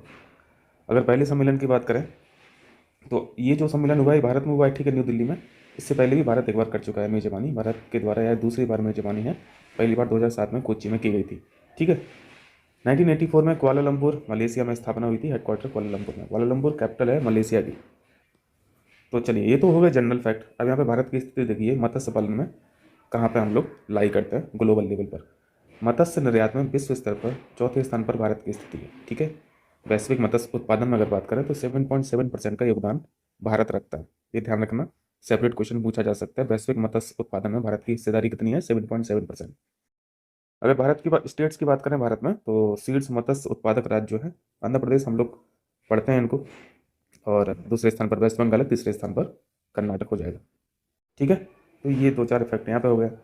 अब देखिए, यहाँ पे मुक्त आवागमन व्यवस्था जो है, FMR यानी फ्री मूवमेंट रिजीम, ये अभी न्यूज में है, इसके बारे में देखते हैं। ये बात कर रहे हैं हम लोग भारत म्यांमार सीमा की। देखिए, भारत और म्यांमार की जो सीमा है, अगर इसको डिस्टेंस वाइज देखें तो ये 1663 किलोमीटर की डिस्टेंस है। ठीक है, इंटरनेशनल बाउंड्री जो है वो 1643 किलोमीटर है। अब इस 1643 का मतलब ये नहीं है कि पूरे डिस्टेंस पे ही, यानी पूरे 1643 किलोमीटर पे ही फेंसिंग है या फिर बाउंड्री है। इतने बड़े हिस्से में कुछ हिस्सा ऐसा भी है जहाँ पे ये फेंसिंग नहीं है, या फिर बाड़ा नहीं बनाया गया है, या फिर बाउंड्री नहीं है। और बाकी का जो किलोमीटर बचा हुआ है ना, बाकी की जो सीमा बची हुई है, वो बिना बाड़ी की सीमा है। तो वहाँ से फिर आवागमन होता है, जो खासतौर से बॉर्डर पर रहते हैं लोग। और ये भी एक वजह होती है इन्फिल्ट्रेशन की, है ना। तो देखिए, अभी हाल ही में फ्री मूवमेंट रिजीम जो है, यानी मुक्त आवागमन व्यवस्था जो है, इसके तहत भारत म्यांमार सीमा पर क्रॉसिंग पॉइंट्स बने हैं, बॉर्डर गेट जिसे बोलते हैं, इनको फिर से एक्टिव कर दिया गया है, जिससे सीमा सुरक्षा के साथ साथ आवागमन को भी रेगुलेट किया जा सके। एफएमआर हम लोगों ने सीखा कि ये बिना बाढ़ वाली पूर्वोत्तर सीमा है, ठीक है। इसके जो बॉर्डर गेट हैं या फिर ये जो हम लोगों ने पढ़ा था अभी क्रॉसिंग पॉइंट्स हैं, इनको क्यों खोला जाता है? वजह तमाम होती हैं, जैसे जैसे जातीय सगे संबंधी या फिर पारिवारिक संबंध के कारण आवागमन को सुविधाजनक बनाने के लिए इसको शुरू किया गया था 1968 में। क्लियर है? ये फैक्ट हम लोगों ने सीखा। अब यहाँ पे देखिए थोड़ा सा कि सीमा पर रहने वाले जो लोग हैं इनको वीज़ा और पासपोर्ट की ज़रूरत तो होती नहीं है, बस एक क्यूआर आधारित पास की ज़रूरत होती है। ये पास कौन इशू करता है? पास इशू करता है असम राइफल्स, ठीक है। असम राइफल्स जो हमारी एक CAPF है। बाकी ये असम राइफल्स के बारे में हम लोग जानते हैं, भारत का सबसे पुराना अर्धसैनिक बल है। 1835 में इसकी स्थापना की गई थी। पूर्वोत्तर का प्रहरी इसको बोला जाता है। पहाड़ी लोगों का मित्र के नाम से असम राइफल्स को जाना जाता है, ठीक है। तो ये जो हम लोगों ने देखा अभी कि बहुत सारी डिस्टेंस ऐसी भी है सीमा की जहाँ पे बाढ़ नहीं बना हुआ है, फेंसिंग नहीं है। तो ये पहले का जो था मुक्त आवागमन की जो सीमा थी, ये पहले 40 किलोमीटर तक थी, अब इसे कम करके 10 किलोमीटर तक कर दी गई है। ये इसका मतलब समझ रहे हैं ना? इसका मतलब है कि जैसे ये बॉर्डर लाइन है, ठीक है, तो आप अंदर तक कितने किलोमीटर तक जा सकते हैं? फ्री आवागमन कितने किलोमीटर तक का है? 10 किलोमीटर तक का। क्लियर है? या फिर इस तरफ के जो लोग हैं तो वो इस तरफ कितने किलोमीटर तक आ सकते हैं? 10 किलोमीटर। पहले ये 40 हुआ करता था, ठीक है, पहले ये 40 हुआ करता था। क्लियर है इतनी बात? चलिए ये देखें, इंपॉर्टेंट क्वेश्चन है। अभी 38वें जो राष्ट्रीय खेल हुए हैं कहाँ पे हुए हैं? ये उत्तराखंड में हुए हैं, ठीक है। 38वें राष्ट्रीय खेल उत्तराखंड में तो अभी हाल ही में हुए, 28 जनवरी 2025, 14 फरवरी तक, ठीक। शुभंकर क्या था? मौली था। और इसमें जो परफॉर्मर था, बेस्ट परफॉर्मर पहले पोजीशन पर है सेवा खेल नियंत्रण बोर्ड, दूसरे स्थान पर महाराष्ट्र और तीसरे स्थान पर ये हरियाणा लिखा हुआ है। ये थोड़ा सा स्कैनिंग में दिक्कत हो गई है, ये हरियाणा लिखा है तीसरी पोजीशन, ठीक। नंबर याद रखना है 38। अगर 39 पूछा जाए कि राष्ट्रीय खेल जो 39 होंगे ये कहाँ पे किए जाएंगे, ये मेघालय में होंगे, ठीक है। तो 38 और 39 राष्ट्रीय खेल भी हो गया। चलिए अब एक बांस की प्रजाति के बारे में पढ़ते हैं, और इस बांस की प्रजाति का नाम है कोंडा बेदरू बांस, ठीक है। कोंडा बेदरू बांस कहाँ पे पाया जाता है? ये गोदावरी घाटी में पाई जाने वाली अनोखी बांस की एक प्रजाति है। कोंडा से तो समझ में आ रहा होगा, है ना? पुष्पा मूवी देखी है ना? पुष्पा मूवी, उसमें कोंडा रेड्डी एक था, कोंडा रेड्डी। कोंडा रेड्डी एक ट्राइब का नाम है, तो इस ट्राइब के बारे में भी सीखेंगे क्योंकि ट्राइब से क्वेश्चन बनते हैं ह्यूमन ज्योग्राफी से। और बाकी ये हरे सोने के बारे में भी देख लेते हैं कि भाई ये बांस में ऐसा क्या है। इस बांस को कल्चरल, पोषण संबंधी और आर्थिक दृष्टि के कारण हरा सोना भी कहा जाता है, ठीक है। ये इंपॉर्टेंस है। कोंडा बेदेरू बांस जो है, इसके जो कोपल होते हैं, कोपल समझते हैं ना, जब नया नया बांस होता है तो उसको उखाड़ लिया जाता है, उसकी सब्जी भी लोग बनाते हैं। चाइनीज़ तो बहुत खाते हैं इसको। इनको बम्बू सूट्स भी कहते हैं। यानी ये जो नया नया तना बनता है ना बांस का, उसे बम्बू सूट बोला जाता है। तो ये जो कोपल होती है कोंडा रेड्डी जनजाति का प्रमुख आहार है, ठीक है। बम्बू सूट्स के बारे में यहाँ पे देखिए, हम लोगों ने अभी समझा ही, युवा टहनियाँ जिन्हें ज़मीन से बाहर निकलते ही तोड़ लिया जाता है। इसमें न्यूट्रिशन बहुत रहता है ना, कैल्शियम रहता है, इसमें फास्फोरस रहता है, उच्च मात्रा में रहता है, जिससे हड्डियाँ मजबूत होती हैं। तो ये इसके फ़ायदे हैं, है ना, ये पोषण संबंधी फ़ायदे हो गए।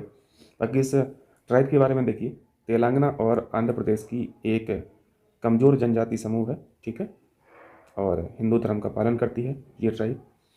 कुछ लोग शिफ्टिंग कल्टीवेशन भी करते हैं, कुछ लोग सेटल्ड एग्रीकल्चर भी करते हैं। दोनों प्रकार से यहाँ पे कृषि की जाती है, ठीक है।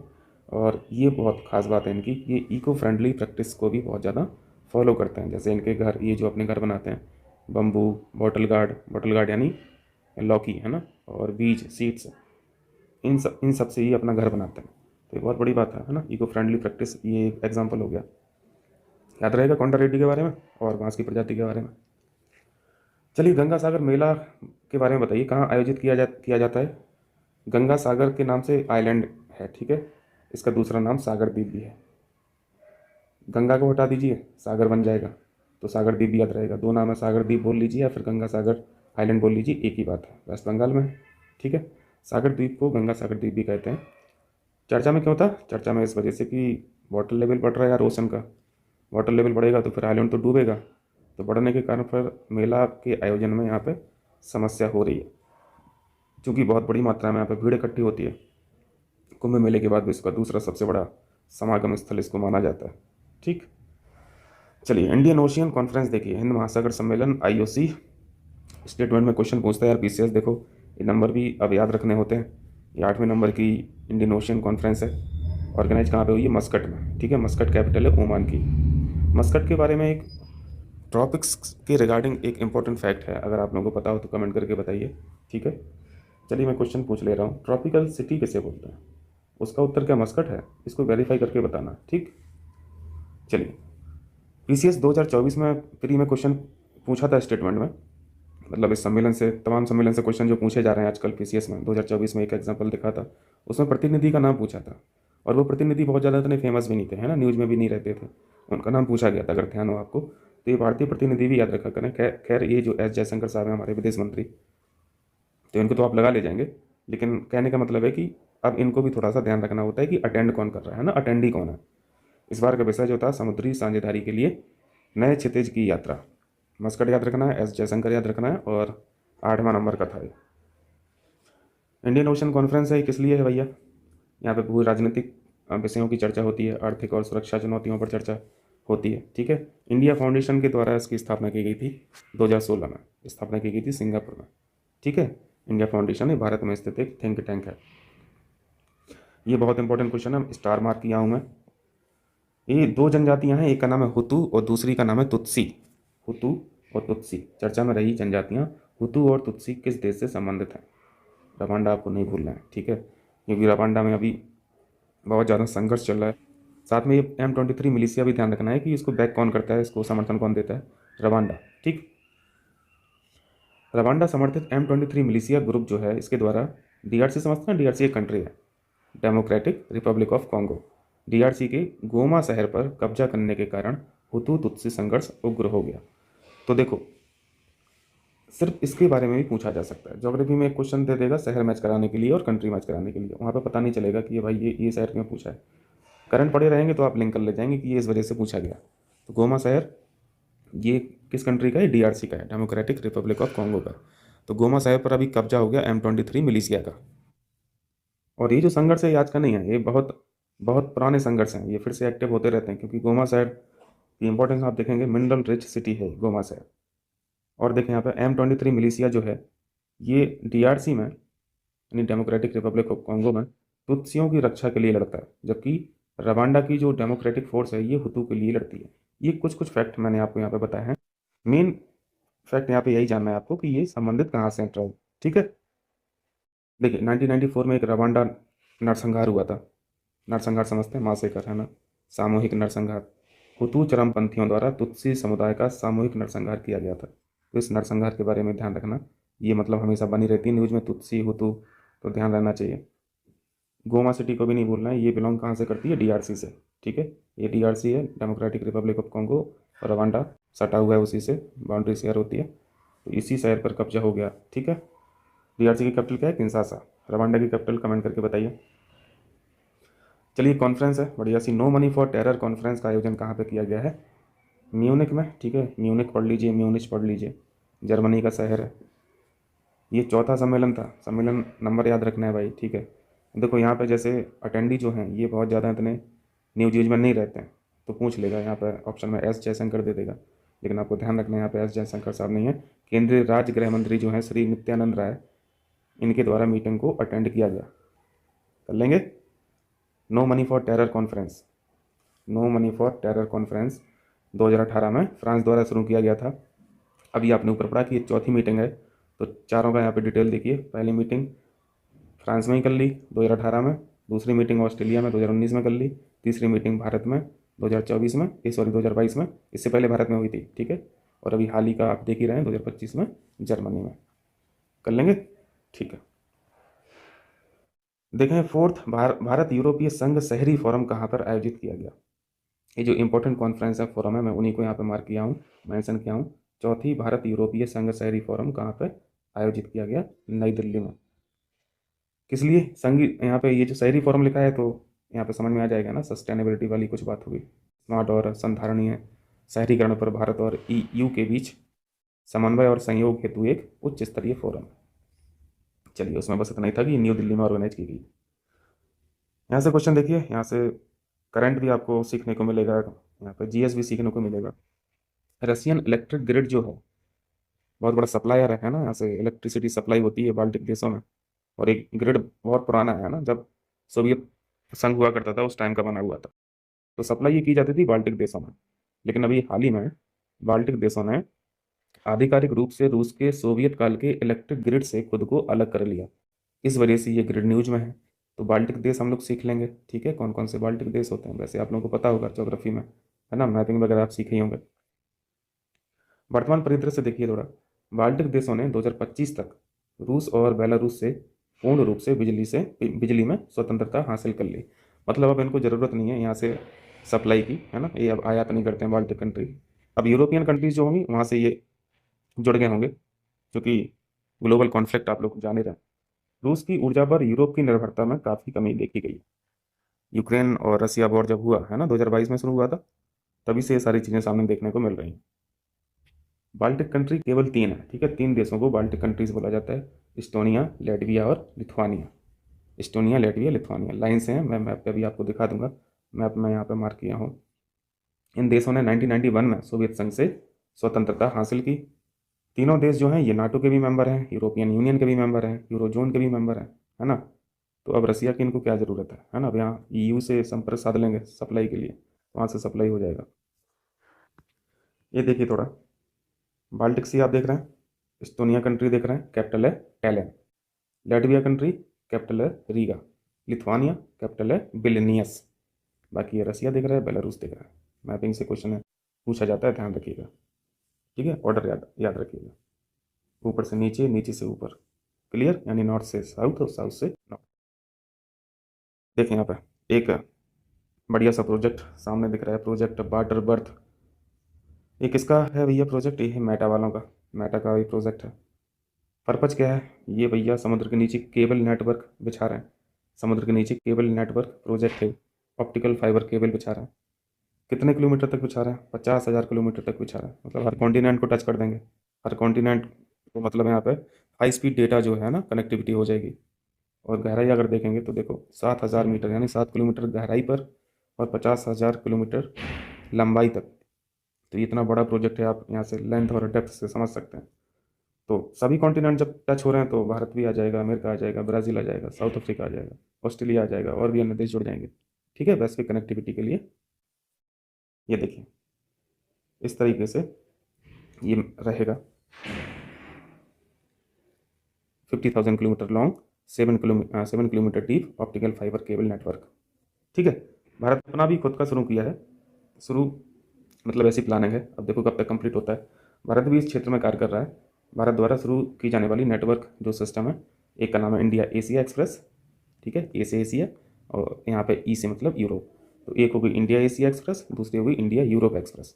इसको पहले भी हम लोगों ने कवर किया है ना। अब चूंकि यहाँ पे मेटा का प्रोजेक्ट आ गया तो उसके चलते इसको फिर से रिवाइज कर ले रहे हैं। इंडिया एशिया एक्सप्रेस जो है चेन्नई और मुंबई को सिंगापुर, थाईलैंड और मलेशिया से जोड़ा जाएगा। तो ये एशिया एक्सप्रेस हो गया। यूरोप की बात करें तो इन्हीं दोनों शहरों को, यूरोप के शहर फ्रांस है, ग्रीस है, सऊदी अरब है ना, मिस्र है, जिबूती है, अल्टीमेटली यूरोप तक ये जाएगा। इस वजह से इसका नाम फिर यूरोप एक्सप्रेस है। भले ही वो एशिया से होते हुए जा रहा। और अफ्रीका कॉन्टिनेंट के भी यहाँ पे शहर दिख रहे हैं, ये सॉरी कंट्रीज दिख रही हैं, मिस्र दिख रहा है, जिबूती दिख रहा है, ठीक है। चलिए देखिए, छत्रपति शिवाजी महाराज की जयंती कब मनाई जाती है? ये ध्यान रखना, 19 फरवरी जन्म होता है इनका, 19 फरवरी 1630 को, शिवनेरी दुर्ग। कितने दुर्ग पढ़ते हैं हम लोग मराठा साम्राज्य में? बहुत सारे दुर्ग हैं, है ना। इनका एक स्पेसिफिक नाम भी है, मुझे याद नहीं आ रहा अभी, पुणे। चलिए मार्क कीजिए इंपॉर्टेंट, ऑपरेशन हस्का नाइट। ये क्या है भाई ऑपरेशन हस्का नाइट? देखें, एक ऑपरेशन है ये चार देश के द्वारा बोको हराम आतंकवादी समूह के खिलाफ सैन्य अभियान है। ये अभी 6 महीने पहले स्टार्ट किया गया था, ठीक है। इसका भी हाल ही में समापन हुआ, इस वजह से न्यूज़ में था। जब शुरू किया होगा तब भी ये न्यूज़ में था, अब खत्म हुआ तब भी न्यूज़ में है। 20 फरवरी 2025 को यह अभियान खत्म हो गया। 300 जिहादियों को मार दिया गया इस अभियान के द्वारा, इस ऑपरेशन के द्वारा, ठीक है। बोको हराम के जो आतंकवादी थे, 300 लोगों का यहाँ पे डेटा है। ये 300 लोगों का एक डेटा नहीं याद रखना है, बस पर्पज समझ में आना चाहिए। बोको हराम जो आतंकवादी ग्रुप है, इसका पर्पज जानते हैं? इसका उद्देश्य क्या है? इसका उद्देश्य इस्लामी कानून को लागू करना। लेक चार्ट के आसपास का जो क्षेत्र है ये बहुत स्थिर है, ठीक है, और यहीं पे एक्टिव था भी ये ग्रुप। वहाँ पे गरीबी बहुत है, जलवायु परिवर्तन के कारण बहुत ज़्यादा संघर्ष है, तो इस स्थिति का फायदा उठाता है ग्रुप और लोगों से जबरन इस्लामी कानून को फॉलो करने के लिए ये जोर देता है। बोको हराम क्या है? टेररिस्ट ग्रुप है, ठीक है, नाइजीरिया में एक्टिव है, बेसिकली नाइजीरिया का है। बोको हराम का वैसे हिंदी मतलब होता है जो वेस्ट की शिक्षा है वो हराम है, ठीक। चलिए ये लेक चार्ट के बारे में थोड़ा देखिए, क्योंकि ज्योग्राफी से क्वेश्चन आता है, यहीं पे ग्रुप एक्टिव था, ठीक। लेक चार्ट के बारे में मैंने कई बार आप लोगों से डिस्कस किया है। यहाँ पे बॉर्डर जो शेयर करती है ना, वो पूछा जाता है। तो देखो चारों कंट्री दिख रही है, 4 कंट्री में तो है ही, एक तो ये ठीक है कॉमन है, नाइजीरिया भी याद रखना है, नाइजर भी याद रखना है और कैमरून भी याद रखना है, ठीक है। तो ये लेक चार्ट से ये 4 कंट्री बॉर्डर शेयर करती हैं, नाइजर, चार्ट, नाइजीरिया, कैमरून। तो ये है हमारा ये फरवरी मंथ का करंट अफेयर्स हम लोगों ने ख़त्म कर लिया, फरवरी 25। और मार्च की पीडीएफ फर्स्ट वीक की मैं प्रिपेयर कर रहा हूँ, वो मिल जाएगा आपको 2-3 दिन में। तो इसको रिवाइज़ कीजिए, हेल्प करेगा आप लोगों को बहुत। और पेड ग्रुप वालों को पीडीएफ अभी वीडियो अपलोड करने के बाद मैं प्रोवाइड करा दूंगा, ठीक है। देखने के लिए बहुत बहुत शुक्रिया भाई, थैंक यू।